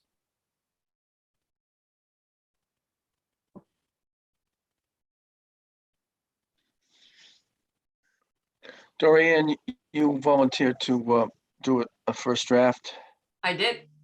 and Mimi, you said that you would be glad to help out. Is there anyone on the Board of Selectmen that would want to take a stab at that first draft also? And then the three boards would come up with something and distribute it in a certain amount of time. We can volunteer somebody who's not here, right? I was gonna say, if nobody else wants to do it, I'll do it. But I'm happy if anybody else wants to do it. Or Yeah, volunteer someone who's not here. Sold. Andrew, did you want to do it? Yeah, I'm interested in this topic, but it sounds like someone else is taking the lead to preparing the first draft, and you're really looking for someone that's to help provide input on behalf of the select board. Is that right? Or, Yes. okay. So I couldn't tell whether we have people from the select board competing to do this or competing to not do this, but I'm not competing to do it if you're interested in doing it. okay. Be very clear. So I will raise my hand to help out. Okay. Great, thank you. So I if mean, there's I will nothing, say, I come at this from the standpoint of we should make an effort to comply with this law. I think that this is a very well-intentioned law.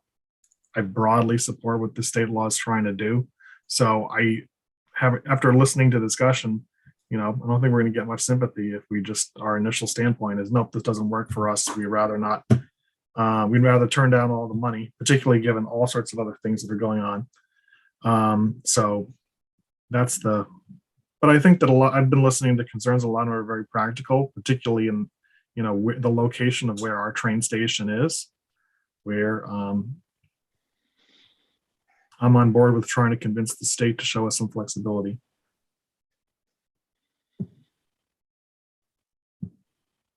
so if there's nothing else, we'll leave it to Chelsea, Andrew, and Mimi. And do you have an idea of when that draft would be distributed to the rest of us? Or what's the deadline for this to be submitted? The end of March? March 31st. And it's Dorian, Andrew, and Mimi. What did I say? Chelsea. Chelsea, but that's okay. Hey, Chelsea, you can get it. Sorry. I'll start tomorrow. I'll start writing it tomorrow. And then I'll call and say, hey, Mimi, here are my thoughts. Hey, Andrew, what do you think of this? Between the three of us, I'm sure we can get it going. Okay, and then depending on its, once it gets distributed, including with town council, then keeping in mind the horsepower behind whoever signs the letter, whether it's one board or all three, we'll move forward with whose letter it's going to be representing the town. There's So nothing Mark- else? Wait, I have a question. So Mark, should that letter, once we've come up with a relatively final draft of that, get that to you to get to Attorney Tellerman? Yeah, that makes sense. Okay. Want to follow process. And makes sense. Sometimes. So if there's nothing else, we'll move on to the St. Mark's Street relocation / zoning map update. Don, should we end our meetings for the individual boards? Well, you're welcome to stay, but this is a joint meeting and I'm not sure if the selectmen want to leave because this has something to do with them. But you're welcome to stay or you're welcome to. I have no problem staying, but if my members want to leave, I wanted to adjourn our meetings. They're welcome to stay, but I don't think you need our input at anything else, correct? I believe that's correct. Okay, this would be a roll call vote. I'm going to adjourn the meeting of Shopsy at 8:48 p.m. Roll call vote. John? Aye. Alex? Alex, you're muted. Aye. Marty? Oh, forgot about that. Yes, aye. Jesse? Aye, but I'm staying on And- as a planning board member. I know, but Tom Aye. and Dorian, I. Okay, thanks, gentlemen. Stay. I'm staying, but I wanted to end our meeting. Thank you, Don. Thank you. Thank you very much. Thank all of you guys. So let's start this item off with the town planner. Can you set the table for this one, Karina? Sure. As you may all be aware, St. Mark's Street is in the works of being relocated at the intersection of Marlborough Road, with some history there. But it was brought to my attention that when you relocate a road, that it should come before the planning board. So I sent a legal opinion request to Jay Tallerman, asking him for some feedback on jurisdiction based on Mass General Law, Chapter 41, Section 81. One of the things is that the question was, does the town have an official map? So the planning department poked around a little bit, and first impression was that the zoning map would be that official map. But in getting feedback from Jay Tallerman, I believe that that is not necessarily considered the official map, that there would be some official roadway map. And I don't think that anyone has found that the town adopted any such map. So whether there is a map or not, I guess the determination, well, based on Jay's feedback, the determination is that it should come before the planning board in order to review it, and not in a public hearing per se, but to review it and then report to zoning board, then report back to the select board on any concerns or issues or vetting it. So I did receive an email from Mark Purple, who also responded saying that it would be, next step would be for the DPW to submit plans to planning board to review. So if that is the case, we could get that on a future agenda so the planning board could review the plans and provide their feedback. all of that would be after the fact that the trees have been cut down, stone walls have been moved, and some drainage structures and have been installed, and some structural soil has been placed. I agree that those plans should be submitted so that the planning board can comply with the law by either submitting a report to the select board or doing nothing for 45 days after we receive that information. The matter of the town, of the official map of the roads, to me is a separate issue that, unless advised otherwise, I think the town should pursue how to do that and who would do it. Would the Board of Selectmen, it would obviously, I think, at least based on the resources that I know the town has, but it could be wrong, that we don't have the in-house capability of generating a map and complete the requirements. Is the official map defined anywhere where it would say it has to have all of the streets, or it can contain the different zones in the town, or it can contain all of the water bodies, and so on. So it seems to me, I know in 2006 we had the zoning map. That's the last version that we have, and I don't recall that coming out of the planning board's budget, but would have to go back and look. It's something that we as a town should pursue and update the map to a 2022 version that would show the new roads that have been added to the town since 2006, along with a realignment of at least one road, which is Washington Street, on just the south side of Route 9 and 495.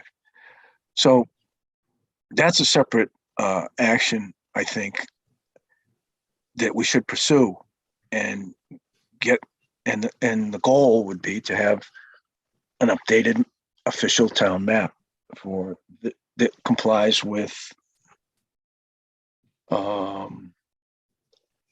General Law 41. Is it 81? I'm not sure which 81 it is. 81E, I think. 81E is about the map. Okay. So to me, that's a separate issue from the St. Mark's action that we should also look into. And I guess, Jay, if I can, if you have experience with updating or creating and the level of detail of a town, official town map, if you could share that with us, then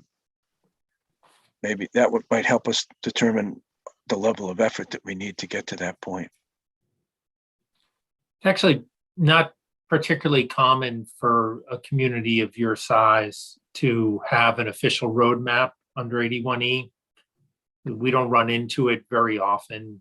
More frequently, we go through the more generic process under 81I, where if there's going to be a layout or a relocation, a formal one that involves Chapter 82, Section 22 through 24, that there's going to be a referral to the planning board to chime in if they so desire. You know, with most roadways becoming public as a result of the subdivision process that happens in the normal course anyway, when it does occur outside the normal course, then sometimes planning boards get involved. Sometimes the 45 days lapse. So here, regarding St. Mark's, I think that there's a couple issues here. When you talk about relocation of St. Mark's, there's relocation small r and relocation big R. The big R being a formal relocation that would go through the layout and town meeting acceptance. And the small R being a physical relocation that doesn't actually yet, and it could at some point, involve town meeting action to change the layout. In which case the planning board's jurisdiction would get invoked and the select board would have an obligation to send it over to the planning board for comment. In the meantime, if the town does relocate it physically, but doesn't want to use a portion of it anymore, the current layout, then there's a separate process the select board goes through to abandon, not discontinue, not relocate, but abandon a portion of it as being unsuitable for use. That doesn't require planning board input, although planning board could certainly comment if they so desired. That's under chapter 82, section 32A, slightly different process altogether. Here, I haven't been informed as to whether or not the select board is going to go through the process in this next town meeting of making the new location of St. Mark's a public way. Likely could happen at some point, given that the current layout is in a public way. If and when it does occur, as part of that process, the select board would be referring it to the planning board, and the planning board would have the 45 days to hold a hearing, not a hearing, hold a meeting, issue a report. Would be the normal course. That's what most towns follow. So there's still a few steps out there in front of us. But those would be the triggers for all of that. Okay, going back to the relocation of Washington Street, that was part of a site plan that the planning board worked with EMC and Dell and the town of Westboro. That was only a few years ago. And I think because it went through the site plan process and therefore the planning board, that it complied. It had that element of planning board approval for the relocation. And then I do recall, it's got to be maybe 20, 25 years ago, there were some sections of abandoned roads where we went through that process, the selectmen went through the process to not just discontinue, but abandon. So we have examples of how that's been done in Southborough, but it sounds like there's other than the DPW just submitting the plans for the St. Mark's layout, before they do that, I think what you said was it has to be decided by the selectmen as to the status of that relocation. If it's going to become a public way, if it's going to go before the town meeting. Could you go over that again as to what the steps are? We don't want to have a submittal from the DPW come to the planning board and have it either be incomplete or inconsistent with, or out of sequence from what's supposed to happen. Right. So the process under section 81I is meant to dovetail with the processes for acceptance and layout of roadways in general, which is a select board then town meeting process. And because the planning board is charged with a certain amount of oversight over the creation of public ways, generally through the subdivision process, but not always, the chapter 41, section 81I carved out a role.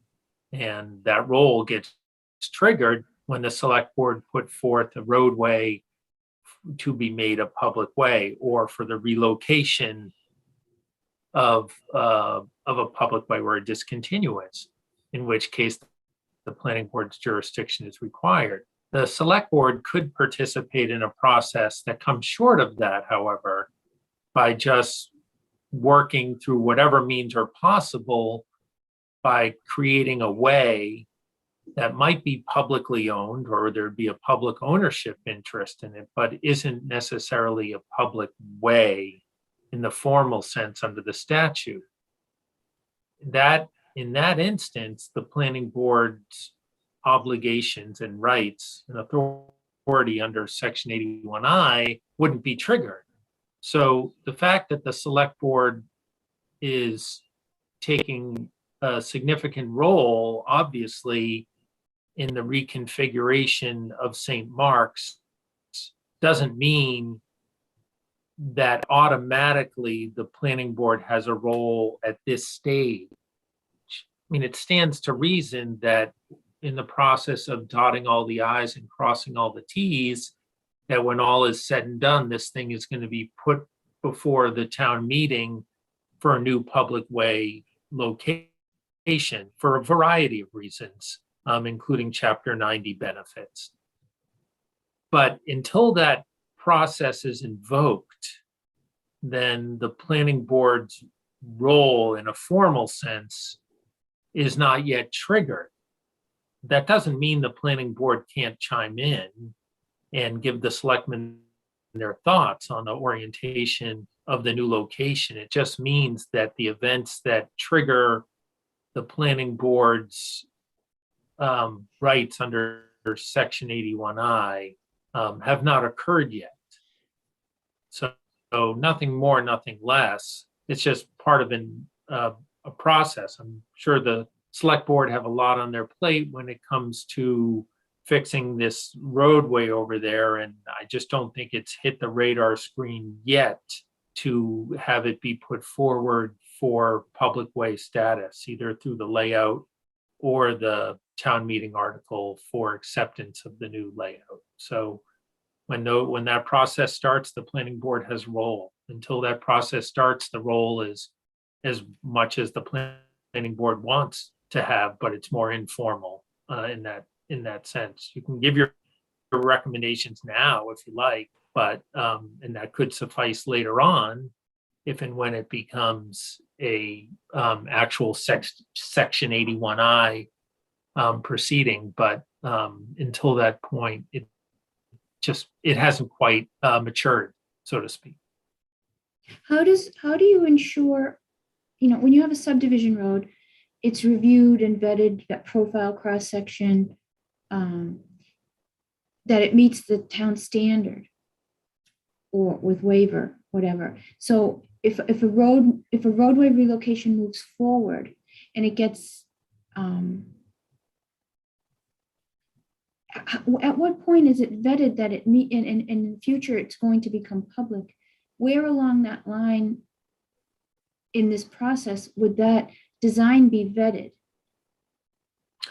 Well, I don't think the town has certain standards that they're going to apply, best management practices, good engineering practices, et cetera. If they're going to make a roadway available to the public, I think that's just a general duty and oversight of the select board and the DPW to do that. The planning board doesn't, it certainly has jurisdiction over new subdivision roadways, but it's not like they touch every single possible roadway and its alignment and reconstruction in the town. I think their experience is super helpful in all of those processes, but that doesn't mean that it automatically touches every single bit of construction of a travelable way. Here, I think a fair bit of thought. I'm no engineer, but I've seen the plans for St. Mark's and they seem pretty highly developed, and someone put a lot of thought into grading, drainage, alignment, everything else. In fact, I think the whole point was alignment and safety. So I don't think that it's gone without oversight and notice. I just think it hasn't developed through that process that is embedded in the subdivision process. My guess is there's plenty of overlap in the kind of things that you look at and the kind of things that the select board's consultants and engineers looked at. So does my last question, so does section 81I, or in retrospect, if we had an official map, section 81G, is the role in the fact that if a roadway gets moved, that the plan gets updated in order to have record of the plan of the roadway location? So in this case, we don't have an official map, but it's still to come before the planning board for what purpose? A recommendation, just a recommendation. And the roadway will be reflected in a number of recorded instruments, as well as with the town clerk in terms of what's going on, but it doesn't mean that it necessarily goes on a map. It might find its way to the zoning map at some point, and it's certainly going to be a matter of public record in the registry. But the fact that you don't have a roadway map, which most towns your size don't, doesn't mean that there's not a traceable record of it. And if we had an official map, which you're saying is not typical for this size community town, then it would trigger it to be updated. Yeah, It would require that map to be updated. That's a constant process. I don't know if it's annual or just as roadways get changed, but it's an obligation on the part of the town, and certainly an unfunded obligation on the part of the town to have that done on a constant basis when new roads come up. And the original adoption of it has to be by town meeting as well, I'll point out, but I think that's already known, and that to our knowledge has never happened. So no one has been able to indicate that anyway. Okay, and just to be clear, you're saying at this point, it's not required to come before planning because it's not determined that it's going to be a public way at this point. I don't know what's been determined or not determined. It's just the process to make it a public way has not ripened yet. My guess is that it's likely it will become a public way. It's all part of the things that are before this. I don't want to speak for the select board, but I'm assuming that they are focused on getting the way done, and then when it's done, they'll probably put it up there for public, but it may never happen if people are satisfied with its role as kind of a publicly accessible but not public way, again, capital P, capital W. So I imagine it will, but it's just not on the radar screen that I'm aware of right now. I haven't seen the warrant yet, so I don't know what Mark and the select board are thinking, but if they put it up for public way this year, then you're going to get your 45 days as a planning board. It's like a roadway acceptance, right? It's like a road acceptance. It's the same thing. That's the same thing. There'd be the layout process and then the acceptance process at town meeting, along with the conveyance of whatever easements or taking of necessary interest in real estate to get that done. Okay, because it's my understanding at that point that the as-built of that relocated road is reviewed as part of the planning board's jurisdiction, but I digress. But we can. Yeah, I don't know about, okay. I'd hesitate to use the word as built, but obviously a way is going to be in enough of a final form that is well surveyed so that the select board can refer to a plan, which will then get recorded in the registry that shows the new layout if it comes to pass. Thanks. So the sequence of all of this is it your opinion that the sequence is proper? That the trees came down, the excavation, the drainage work was partially done before any of this was discussed or determined? I haven't seen anything that I would label as improper. I think that some folks might have wanted it to occur in a different sequence, but no one's indicated to me any facts that the select board in considering and acting upon a public project did anything wrong or didn't consider all of these things. Might other people have wanted to chime in on it? I suppose, and I'm not sure that anything was stopping anyone from doing that per se, but it's just, I haven't seen any indication or facts whatsoever that indicate that anyone acted wrong or in bad faith. It seems like a pretty well-engineered project that a lot of people put through a lot of iterations of plan development. So, again, Don, someone else may have other facts that indicate to the contrary. But a lot of these municipal laws have built-in redundancies, and sometimes the redundancies are really helpful, and sometimes they don't quite overlap. So it is just one board going it alone a little more. But I guess in the same token, the select board might sometimes think that, geez, why aren't we more involved in roadway creation through the subdivision process? I think it's good to have multiple sets of eyes on things, but some of these statutes are set up so that it's one party's responsibility or the other. Okay. All right. Just for the Thank you. record, we send those plans to all departments, like it or not. Let me open it up to the members of the planning board, and then I'll turn it over to you, Chelsea, for your board. Mr. Mills, questions, comments? Thanks for the explanation, Town Council. Appreciate it. I guess I don't really have anything new since the process is being followed, and we'd be teed up when, like you said, the fruit ripens to the point it would come to us.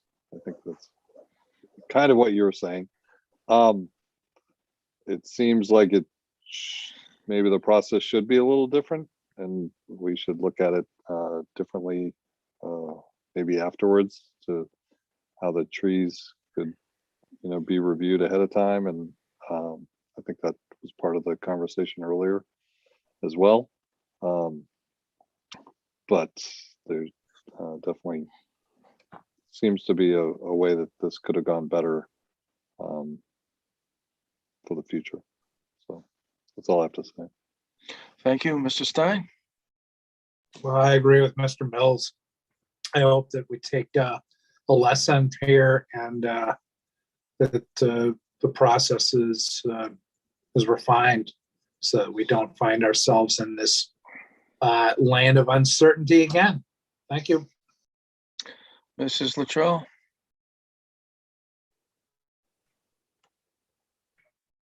Thank you. Just so I understand, 81I says a town which has not adopted an official map, no public way shall be laid out, altered, relocated, or discontinued unless the proposed layout, alteration, relocation, or discontinuance has been referred to the planning board. But you're saying that that doesn't need to be done until it's going before town meeting? Because wouldn't it Not already necessarily before town meeting, but before the layout and acceptance process actually occurs. Until then, it's a public project. Again, that the town could have chosen to advance it in a parallel track, but I think 81I is intended to be annexed, so to speak, to the Chapter 82 processes for layout and acceptance or alterations or relocations of public ways. Here, the public way, which exists on paper, it's an act of paper, not the physical elements of it, hasn't been altered yet. That the town may be constructing something that connects to it does not mean necessarily that they've taken those steps.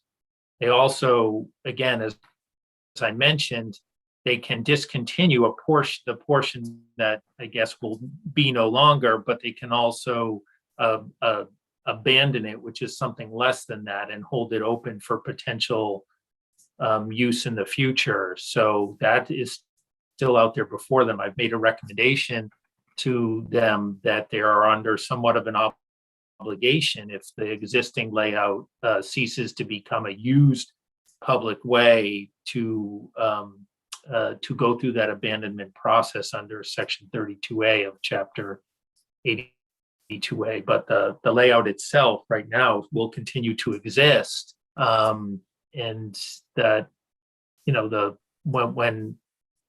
when they go to make a new layout, I think that's when you'll have a chance to comment on that. Okay, thank you. Mrs. Houlihan? So thanks for the clarification. One of my concerns is, I know we're talking about St. Mark's, is in the packet of DPW, they have multiple streets that they're looking to do work on. And I think if anything is a reoccurring theme here, it's we've got a DPW issue following processes, particularly around trees. And my worry is that there are other streets that are scenic streets that are on this DPW plan to kind of relocate or do different things on. One is flagged Deerfoot Road, and there's 3 major trees there. So at least before those things happen, as the process is what you've said, Jay, then they have the right to do that, except on scenic roads where we just discussed about, we're not going to implement a moratorium, but we need to make sure that some of these things don't move down that violate current processes. So it's my only statement. I think you're quite right. Certainly if there's a tree issue out there, then at the very least, the tree warden, such that they are, should be involved in that. If it's a scenic road, then obviously the planning board as well. My understanding on flag, and I don't have all the details, is that the reorientation or the proposed reorientation is happening within the right-of-way itself. As we know, when roadways are accepted, it's the roadway generally exceeds the pavement width. If it does go outside of that, the accepted right-of-way, obviously we're in the same situation that we are right now in St. Mark's, where at some point, if they want to make that official, then certainly the planning board's going to have to get involved.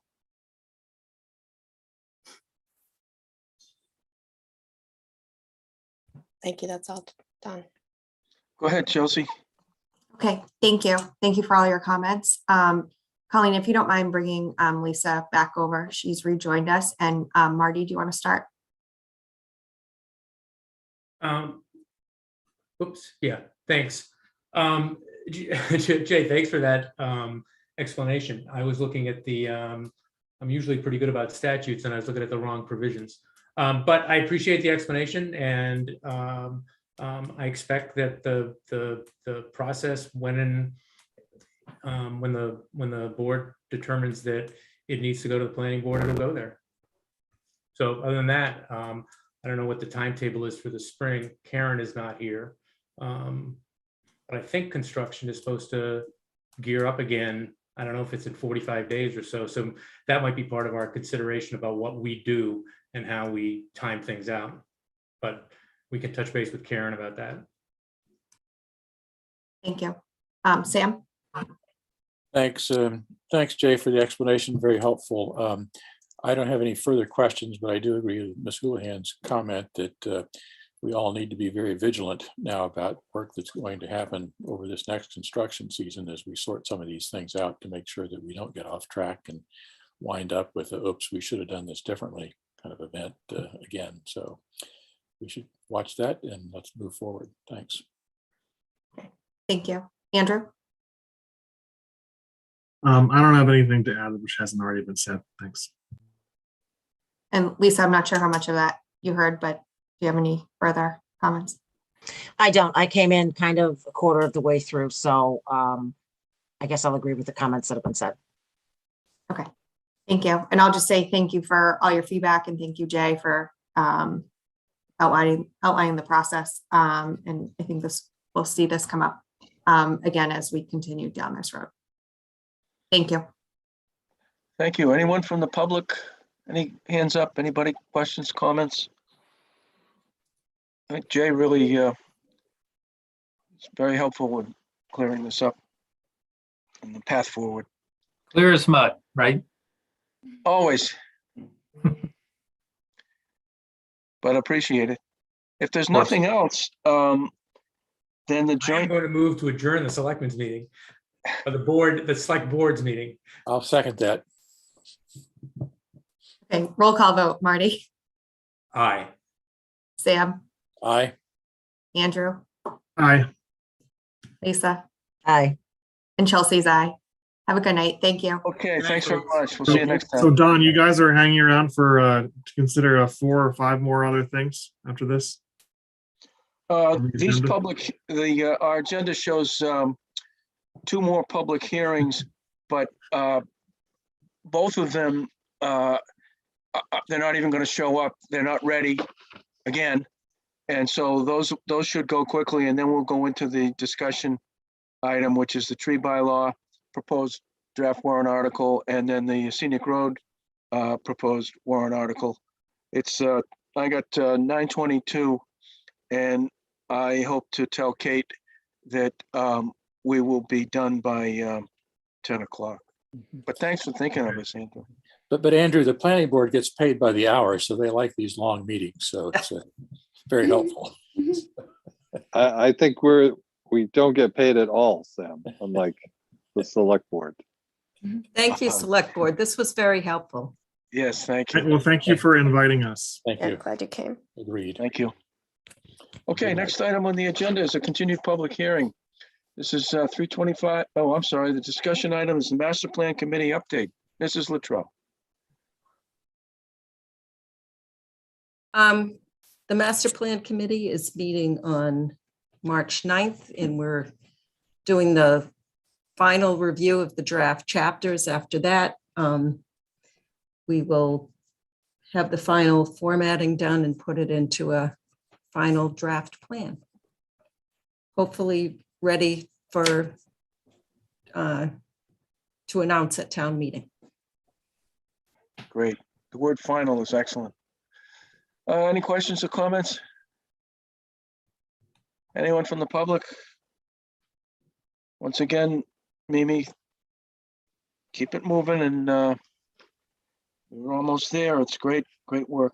Next item on the agenda is a continued public hearing, 325 Turnpike Road, Ken's Foods expansion, major site plan approval, and public hearing, 325 Turnpike Road, Ken's Foods expansion, special permit for lower impact development.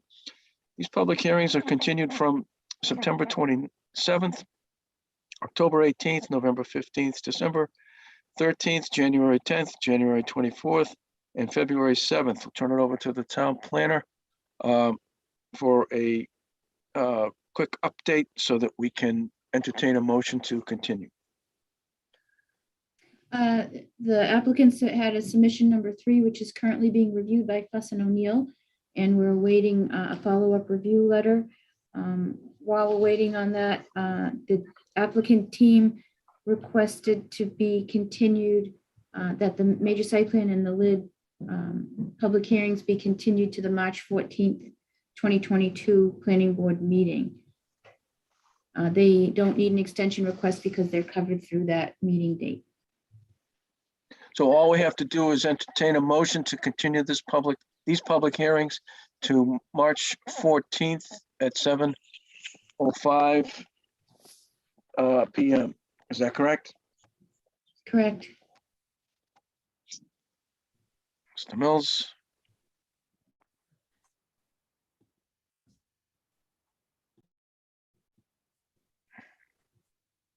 You there, Andrew? Hey, sorry about that. My earbuds died on me. So you're ready for my motion? Is that right? Yes, we are. I make a motion, we continue the public hearings for 325 Turnpike Road, Ken's Food expansion major site plan approval to March 14th, 2022 at 7:05 p.m.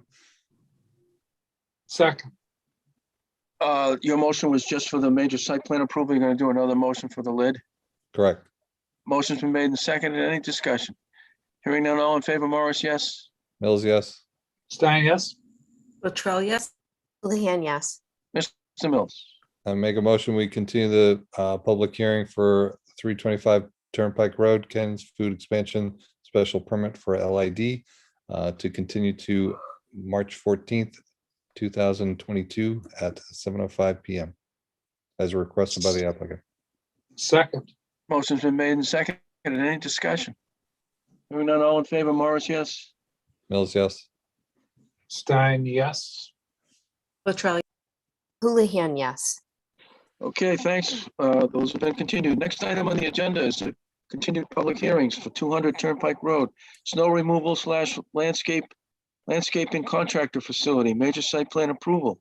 And same address, 200 Turnpike Road, public hearing, 200 Turnpike Road, snow removal, landscaping contractor facility, special permit for lower impact development. These public hearings are continued from November 15th, January 10th, January 24th, and February 7th. We'll ask the town planner to quickly give us an update on where we are with these. Same with this project, the applicant Jonathan Crandall has asked for the major site plan approval and with public hearings to be continued to the March 14th, 2022 planning board meeting. They will not be attending this evening. They have a previous request extending the approval period to April 15th, 2022. So they don't need an extension until a couple hearings from now. Very good. Thank you, Mr. Mills. So I make a motion, we continue the public hearing for 200 Turnpike Road, snow removal, landscaping contractor facility, major site plan approval, and also 200 Turnpike Road, snow removal, landscaping contractor facility, special permit for LID to March 14th, 2022 at 7:10 PM as requested by the applicant. Second. Motion's been made and seconded. Any discussion? Hearing none, all in favor, Morris, yes? Mills, yes. Stein, yes. Latrell, yes. Houlihan, yes. Thank you. Those have been continued. Next item on the agenda is a discussion item, tree bylaw, proposed warrant article. Ask the town planner to set the table for this discussion.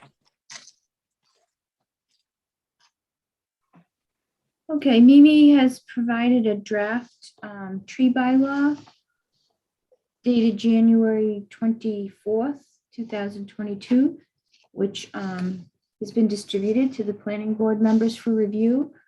In that document, you'll see tracking changes on who submitted comments. In talking with Mimi in preparing for this meeting, there's a few policy issues that need to be ironed out before this gets provided to town council for review. And the second part of this is since town council Jay Talman said that confirmed that these are general bylaws and won't require public hearing per se, the planning board has to determine if they want to proceed with just discussion items on the agenda and carrying this through to town meeting, or if you want a formal public hearing process for which we would have to let the newspapers know by March 9th in order to have a meeting for March 28th, if that's added to the planning board schedule. So Mimi has some policy issues that she wants to discuss with the planning board members, and then we need to determine, moving forward, do you want a public hearing or you want to just carry these as a discussion item for the public to give input? Thank you. Go ahead, Mimi.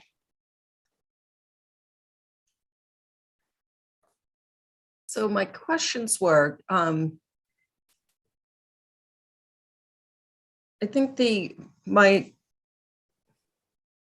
a breath here. My original bylaw pretty much just codified what was in Mass General Law, either scenic bylaws or the Chapter 87.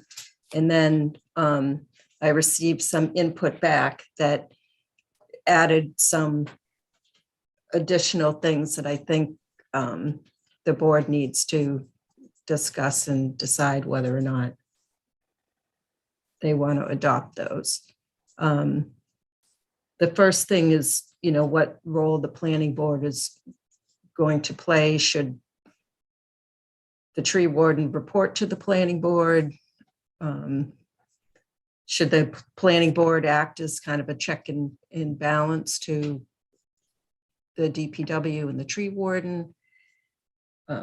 Does the planning board want jurisdiction on all roads, not just scenic roads? And that would be all non-numbered roads. Have all public shade trees come under the jurisdiction of the board. And do we want the bylaw to just address public shade trees, or there was a tree clearing paragraph added if we want to add that? I think those are my questions. Do you have any recommendations, Mimi? Leave it like it is, or are you leaning in a certain direction with some of these? For example, we're talking about a tree warden, but the discussion 2 hours ago was, I think it was leaning toward a tree warden, at least a temporary one. So are we going to get pushback on a proposed code bylaw that the direction for the tree management for the town hasn't been agreed upon?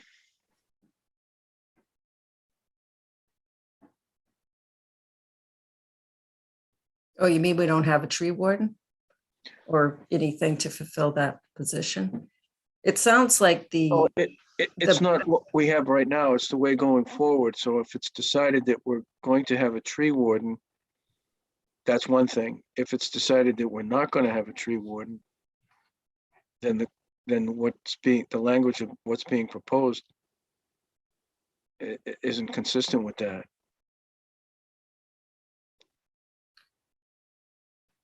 I think we need to have a tree warden. That seemed to be the way that the whole discussion went tonight earlier, that, you know, everybody was talking about a tree warden. Then who would that person answer to and be guided by?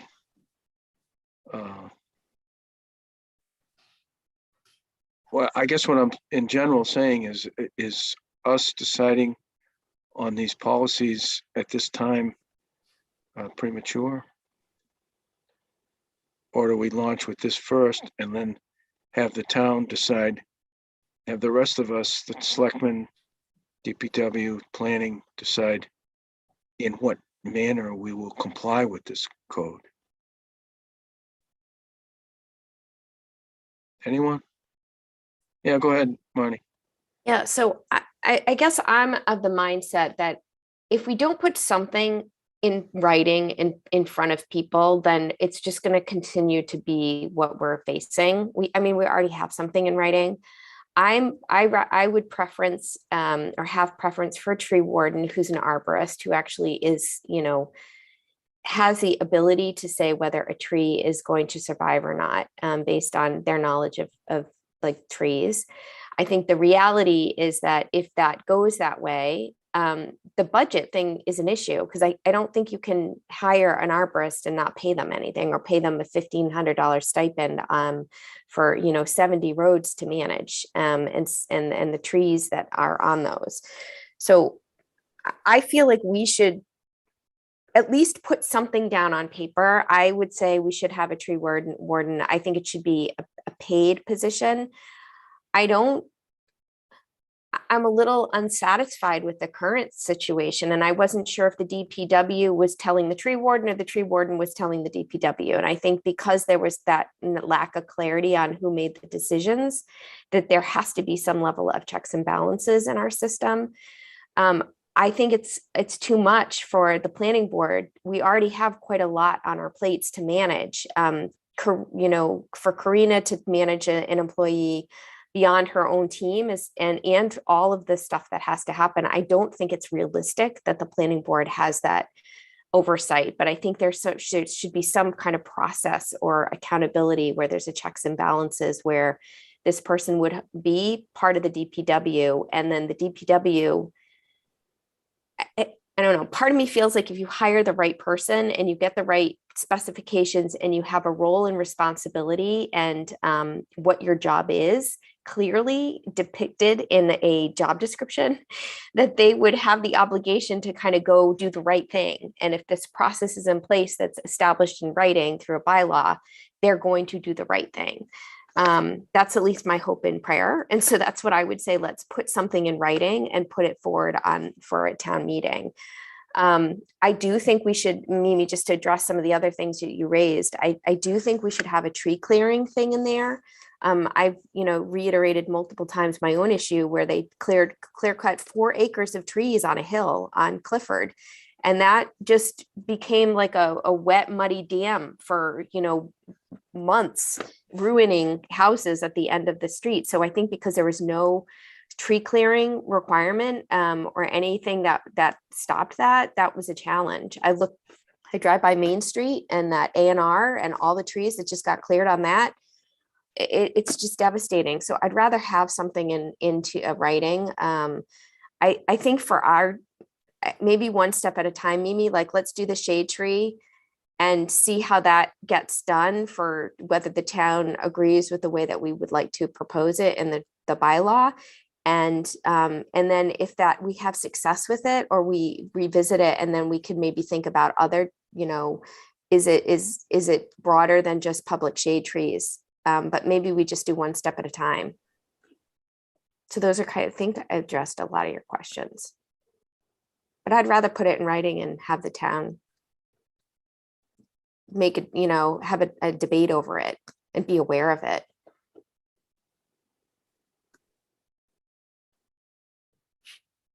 Go ahead, Andrew. Yeah, I agree with Marnie. I think the town needs to see that we're being proactive on this. And Mimi's done such great work too. I think it should get some visibility. And we should put it out there and say, look, yeah, we know that this is still open because there isn't a tree warden currently, but this is, what the direction we were headed, and let the town decide on it. I mean, there's, some people have used town meeting as a way to, put it out there. People start talking about it, maybe pull it back and say, maybe, all right, maybe next year we're going to actually go forward with it. Not really suggesting that's what we do, but I think it's important that the town sees that all the questions about trees being removed and who's doing them, that we're not just sitting back and doing nothing about it. So I'd be in favor of putting it forward and having a public hearing on it. Thank you. A public hearing, even though it's not required. Yeah, I think so. I think we should, and put it out there so people know. And it's not a surprise to the selectmen either, that we're going to move forward with it. So you're saying not hold off until the fall? Which is what Selectman Dennington was trying to push for. I mean, I guess we could play nice in the sandbox, but is there already a placeholder on the warrant for it? Mm-hmm. But if we don't have the public hearing, we can't talk to it on the warrant, right? We don't need a public hearing. We don't need a public hearing. Okay, well, okay, then let's not have the public hearing. And then maybe talk to it at town meeting and tee it up saying, okay, this is a FYI, we're gonna really put the full court press in the fall, and we only do like a 5-minute talk or something. But I think, I don't think, I'm with Marnie that we shouldn't just sit back. We should have something out there for people to see. Jesse? I am in favor of the bylaw in its draft form. There's a lot of good stuff in here. It does represent a substantial change in that, if I'm reading this correctly, maybe the tree warden would be reporting to the planning department, not the Board of Selectmen. Is that correct? I think that was one of the Okay.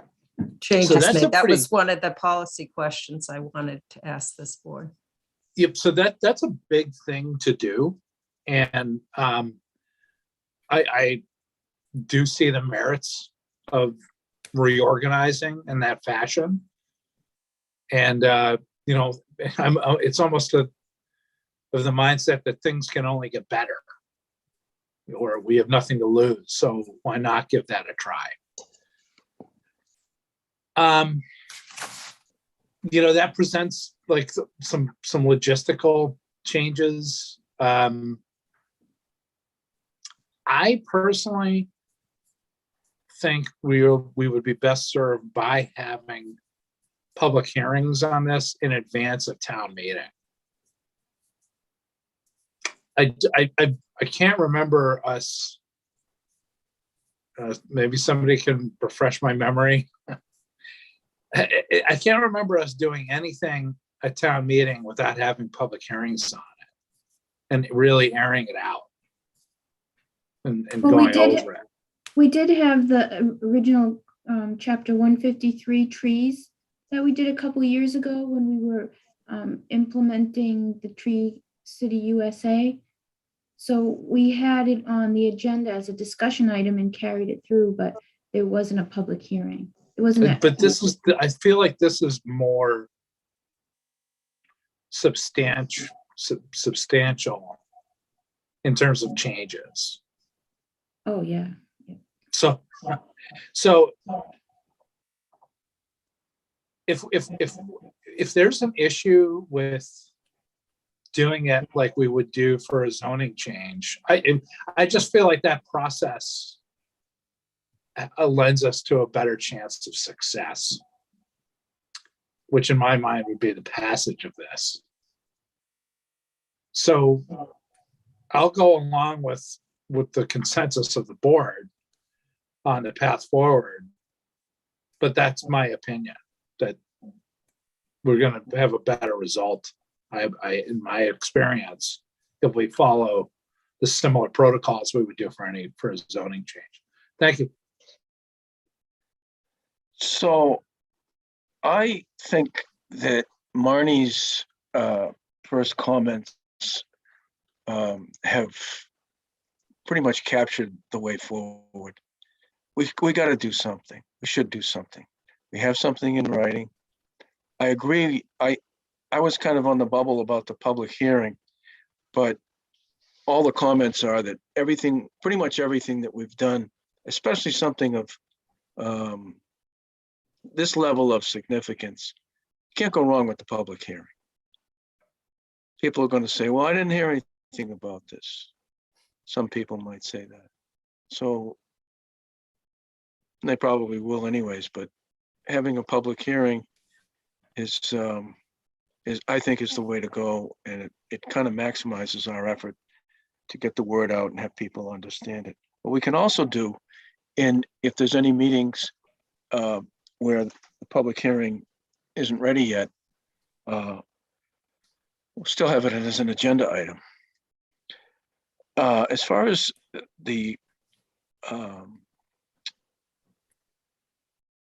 tree warden answering to the planning board, I think we have seen some examples of that, but I think the majority of that arrangement is that tree warden answers to the Board of Selectmen, Select Board.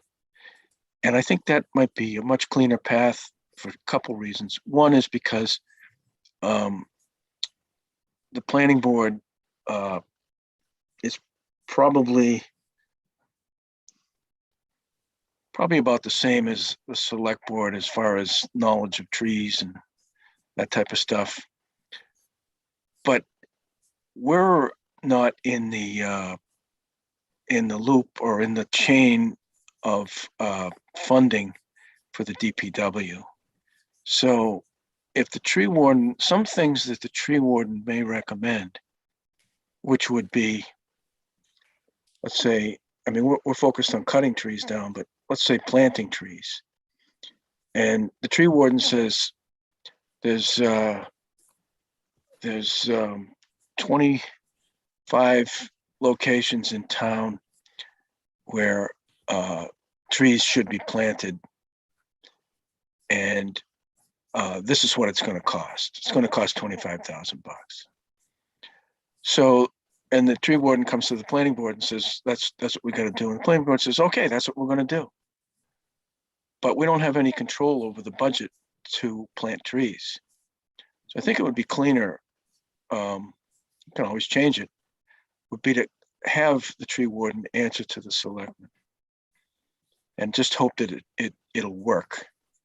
And like, I think, as Marnie said, you know, if you have a clear job description where part of the tree warden's job is to keep the planning board informed and have the planning board be participate in the annual program and as to what to do and where to do it.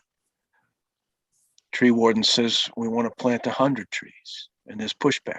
Tree warden says we're only going to plant 2 trees this year. The planning board could say, well, we have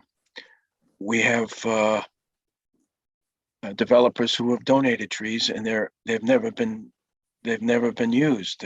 They're out there and they're willing to plant them, but we need approved locations.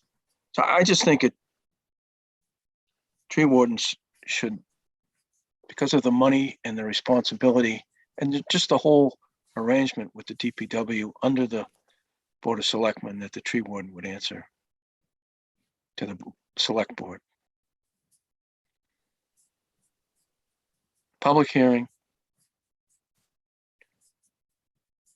Did you need anything else? Is everyone else cool with that, or want to make adjustments? Fine.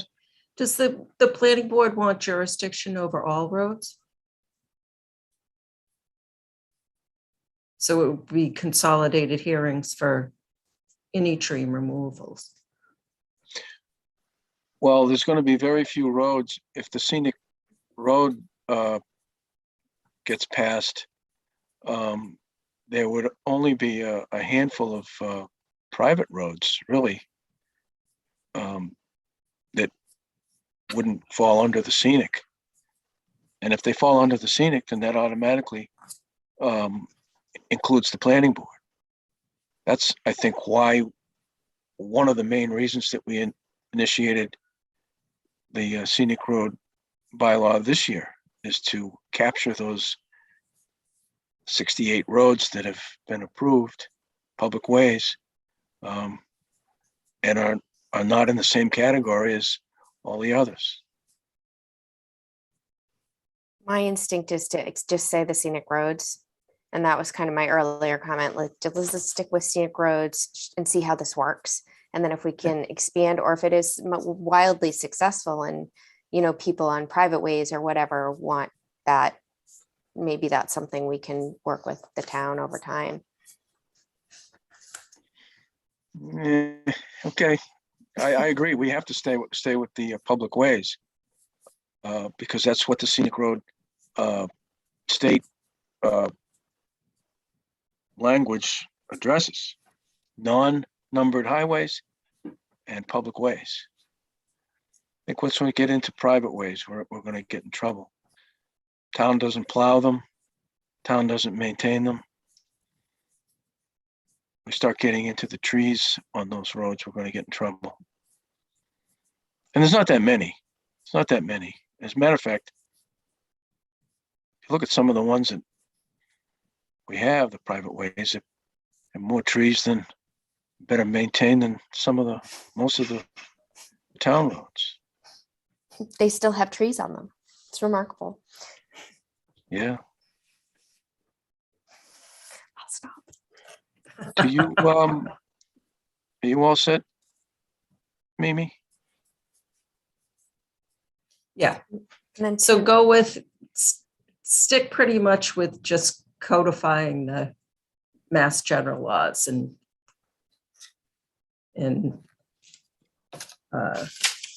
tying up like definitions and what's an emergency and those types of things. And then we can move on to other things at a later date. Which I think, again, what Marnie brought up would be a real key element of this whole program would be a very clear job description for the tree warden.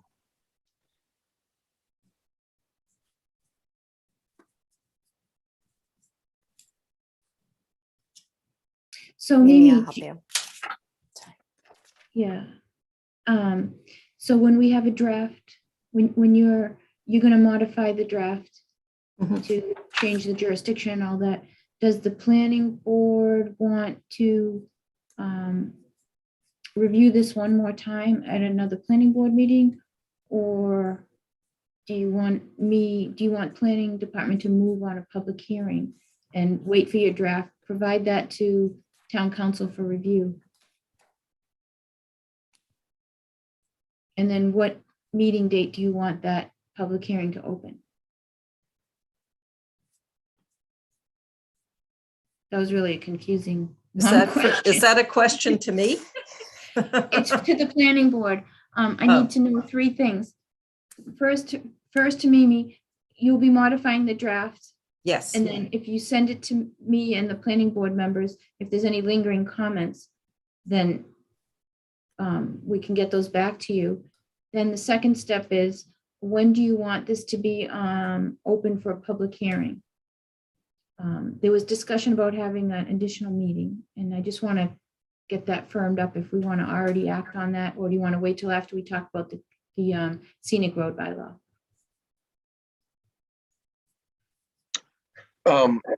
Mimi's going to make the adjustments based on what we talked about tonight. At the same time that Karina will draft the public hearing notice. And the public hearing notice doesn't have the language of the draft warrant article. It tells the public where they can go look at it. And if by the time that's put in the paper, we should have the latest version on a link that the public can go look at. So I would suggest you can launch on that public hearing notice right away. Right, Karina? You got enough information.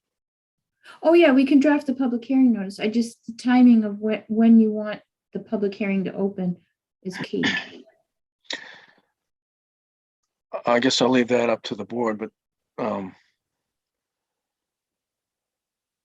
so you're saying we could actually have it on the 28th, the public hearing? Yes, if we notify the newspaper on the 9th, then we can open a public hearing on the 28th. And I queried the planning board as to who'd be available, and Mimi and Dawn, you were, and Marnie's available. Jesse's not available.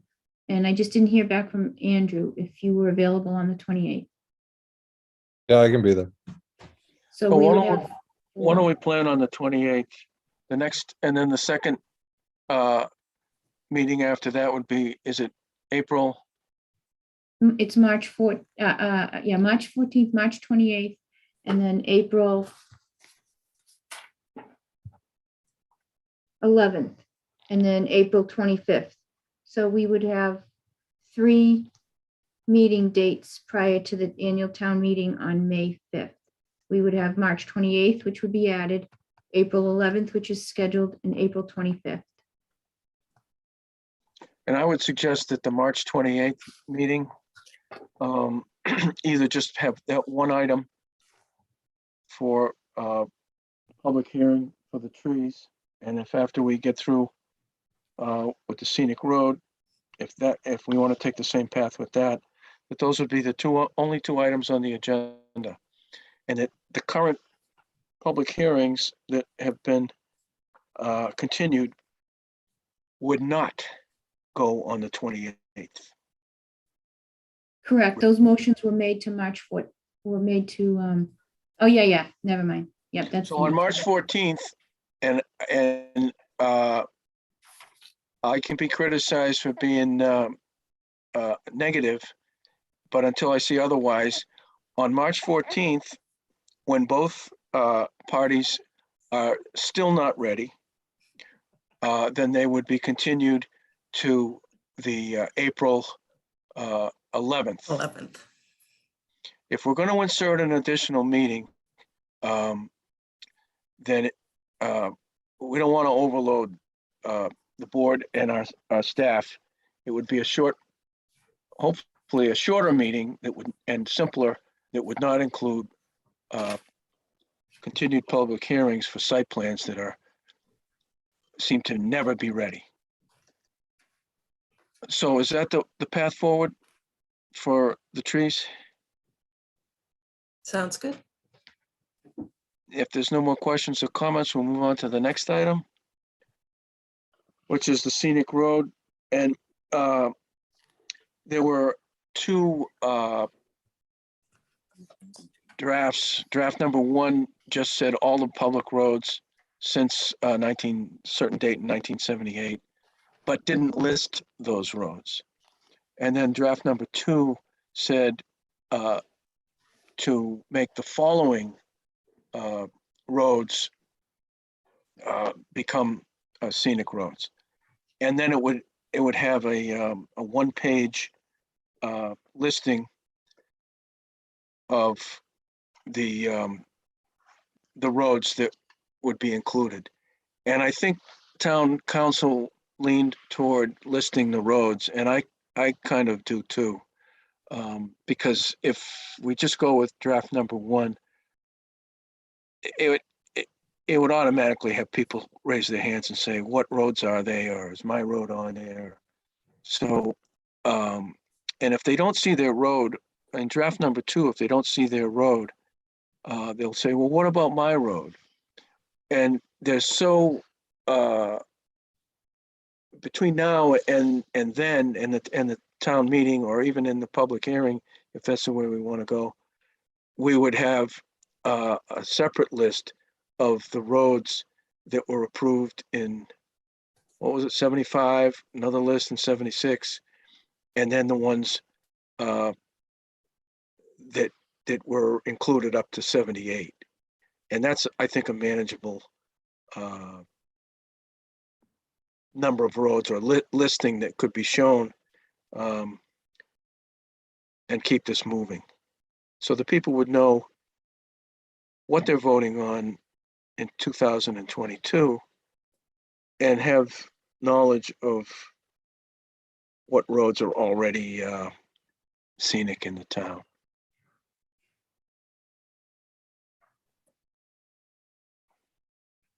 I like that approach. Anyone else like that approach? Yeah, I concur. I think the second approach made a lot more sense for me, just looking at it. I'd also think that Tim raised the question of the scenic road definition. I think if we're going to prepare a list of already approved roads, we should also provide what the definition is of a scenic road and how we're complying with that in that handout for town meeting. Oh yeah, that'll be the next. We wanted to get this out to town council and also to the news, a link so the newspaper people and the public can start to look at it. But the next step for me would be to work on a presentation that would hopefully capture those those open pieces of information that we know people are going to want to know. Yep, full support. Public hearing? Sure. Okay, so that's the way we'll go. We'll have a public hearing for the tree and a public hearing for the scenic, and we'll launch on that right away. Quick question for the tree bylaw. Once I get the final draft from Mimi, you do want me to forward that to town council, right? Yes. Okay. And we've already got the opinion from council on scenic roads. Yes. Yep. And I just want to note that Tim Litt had his hand raised during the tree bylaw talk and we missed it. Just so you know, I don't want to ignore him if he raised his hand. Just let it be known. Yeah, Tim, if you're still there, go ahead. Well, I'm afraid I'm still here, even though you all want to go home. I had a couple of comments on the proposed tree bylaw. First is under prohibited activities.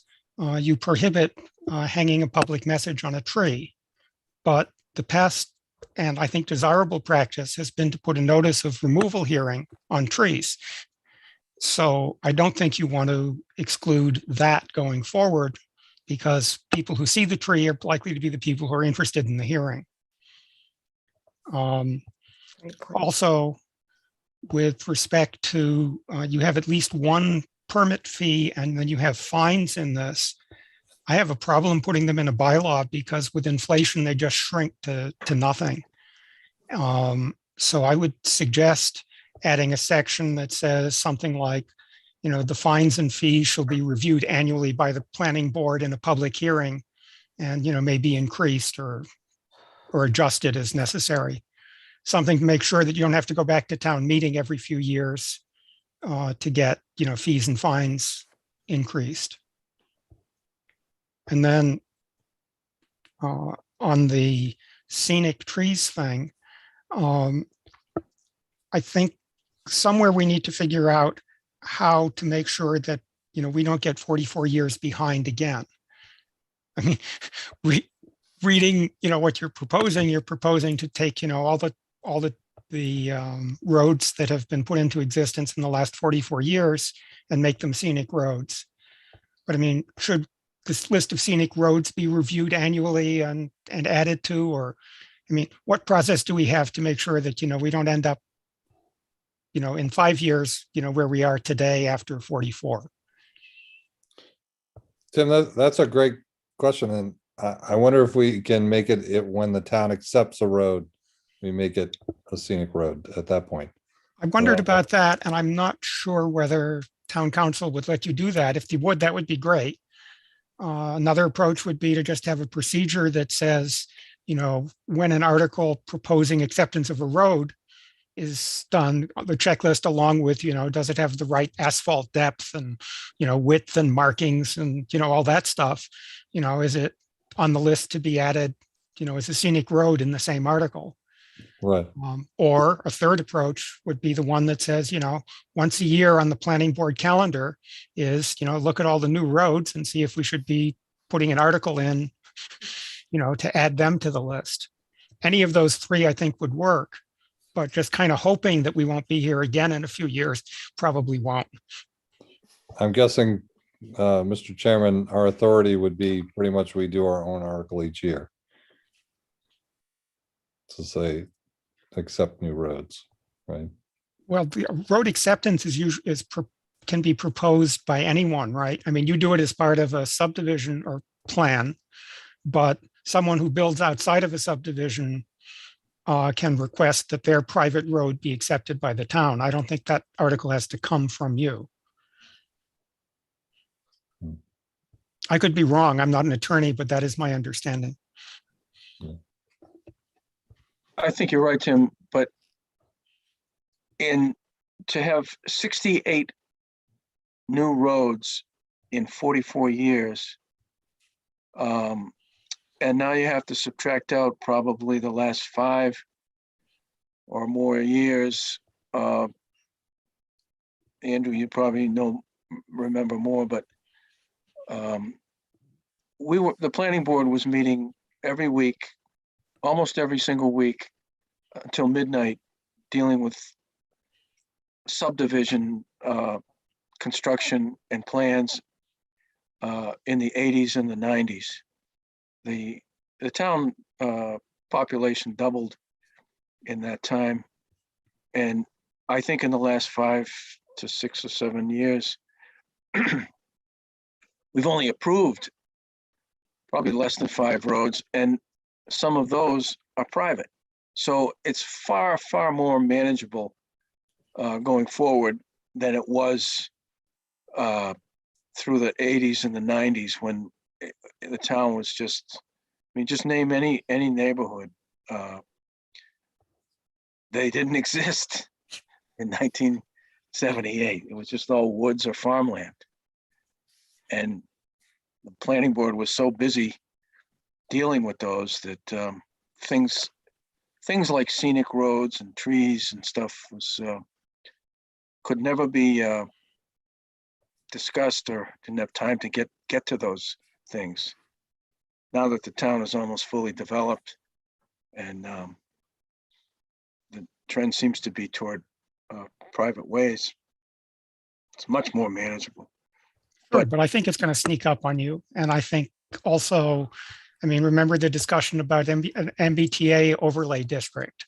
And then there'll be the question of, do we do another, extended business thing for Route 9? Or, I mean, it just seems to me that if you don't put something in place, even though it seems like everything's on the right track now, I think everyone thought they were on the right track in 78. And then there was the surprise that all the building happened. So, I mean, when I see a problem, I like to put a fix in for it. No, you're right. It's just that it's unimaginable that it would be anywhere near as challenging as it was back there during those two. I mean, even if it's only 10 or 15. Yeah, no, I think we're in agreement. Okay, I'll stop beating the dead horse then. No. Tim, can I answer Tim in response to hanging something on trees? Sure. That's part of Mass General Laws, Chapter 87. Only the tree warden can hang something on a tree. I understand that, but in 6.6 of your proposed bylaw, the penultimate bullet says otherwise. I think I put that bullet in. So you can delete that if that's. But that's part of Mass General Laws. You're not supposed to injure a tree, and stapling something to it does. It says, or hanging any public message. I don't mean to be picky. I'll look at that. Okay.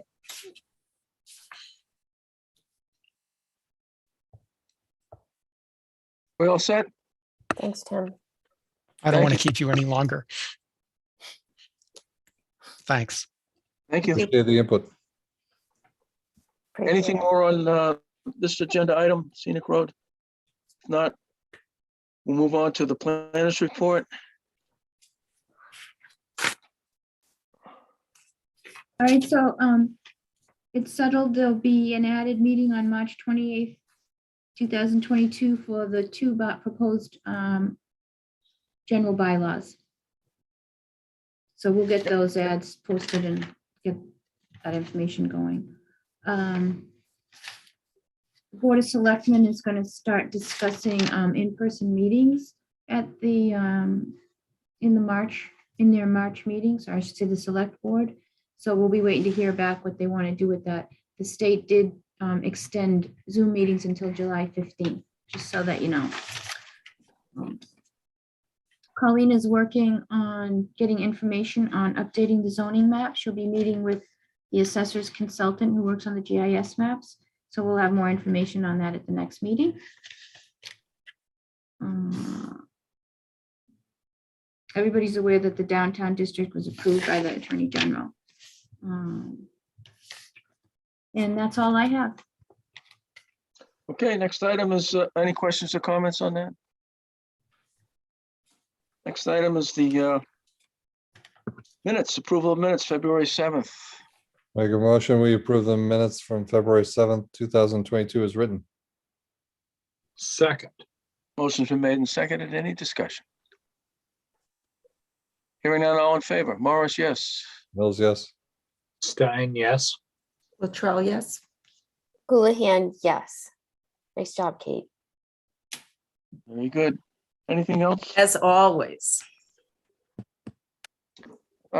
Before we entertain a motion to adjourn, I just want to say that earlier this month, I notified the planning board members and the town planner that I was not going to seek a 9th term on the planning board. I had actually made this decision 5 years ago in 2017. However, we had a brand new town planner at the time, and I chickened out. I felt that I still could serve for 5 years, so I did. But it's not appropriate for me to go beyond this current term and commit to 5 years. So in May, I will end my 41-year work with the best planning board in the state of Massachusetts. And I feel very comfortable. It's a very strong board, very dedicated, very professional, knowledgeable, detail-oriented. It's a good time to get somebody new and let me enjoy some Monday night football and things like that. So I just want to put that out there, and I have more to say about it. Hopefully, if anybody wants to listen over the next couple of months, but I will not be seeking a 9th term. Very grateful to the people who have elected me all these years, and especially those people that have served on the board all those years. So at this point, I'll entertain a motion to adjourn. Yeah, just before we do that, Don, if I think if there's anyone who is interested in being chair after you depart, it might behoove us to start transfer of knowledge, let's say, if anyone is interested. Yeah, Mimi. And I just wanted to put that out there. And it's been an honor to be on the board with you, Don, and be a part of your tenure when you've been on the board. And I've learned a lot from you. You're going to be greatly missed. Thankfully, you won't be too far away in case we need some of that deep knowledge you have of projects from long time ago. But I completely understand why you're stepping away. 41 years is a remarkable time to be on the board and serve the town. So it does not go unnoticed, your dedication and commitment to the town. Thank you. I don't think that was on the agenda, Mr. Mills, but we let that go. I had to say it. So thank you, Andrew. Pleasure. All right, motion to adjourn. Second. Motion to adjourn has been made and seconded. Any discussion? Hearing none, all in favor, Morris, yes. Mills, yes. Don, this is a tough moment, and it has also been a tremendous honor for me serving with you. And thank you so much for your incredible service to the town. Stein, yes? Yes, thank you very much, Don. It's going to be a huge void on the planning board, and I've learned a lot in my short time on the board, and really appreciate all your knowledge. Thank you. Latrell, yes. I hope to follow in the footsteps of the greatest, or one of the greatest planning board chairs, Charlie Gaffney, who made himself available for a number of years and still does. I still speak with him occasionally in helping out the board. And I hope to follow in that. Again, we all learn from each other, and I learned a lot from Charlie, and I'll be around. At least I hope I will be. And there's an open tree ward position. I echo everyone's sentiments. And in my shorter time on the planning board, I've learned a lot. And over my 18 years here in town, I've learned a lot from this board especially. And I think it's a very well-established, high credible, high integrity. And I think you lead a great team here. So we'll be departing with sadness when you do end up leaving in May. Houlihan, yes. We're adjourned. Thank you. Thank you. Good night. Good night. Don't change your phone number. Sorry.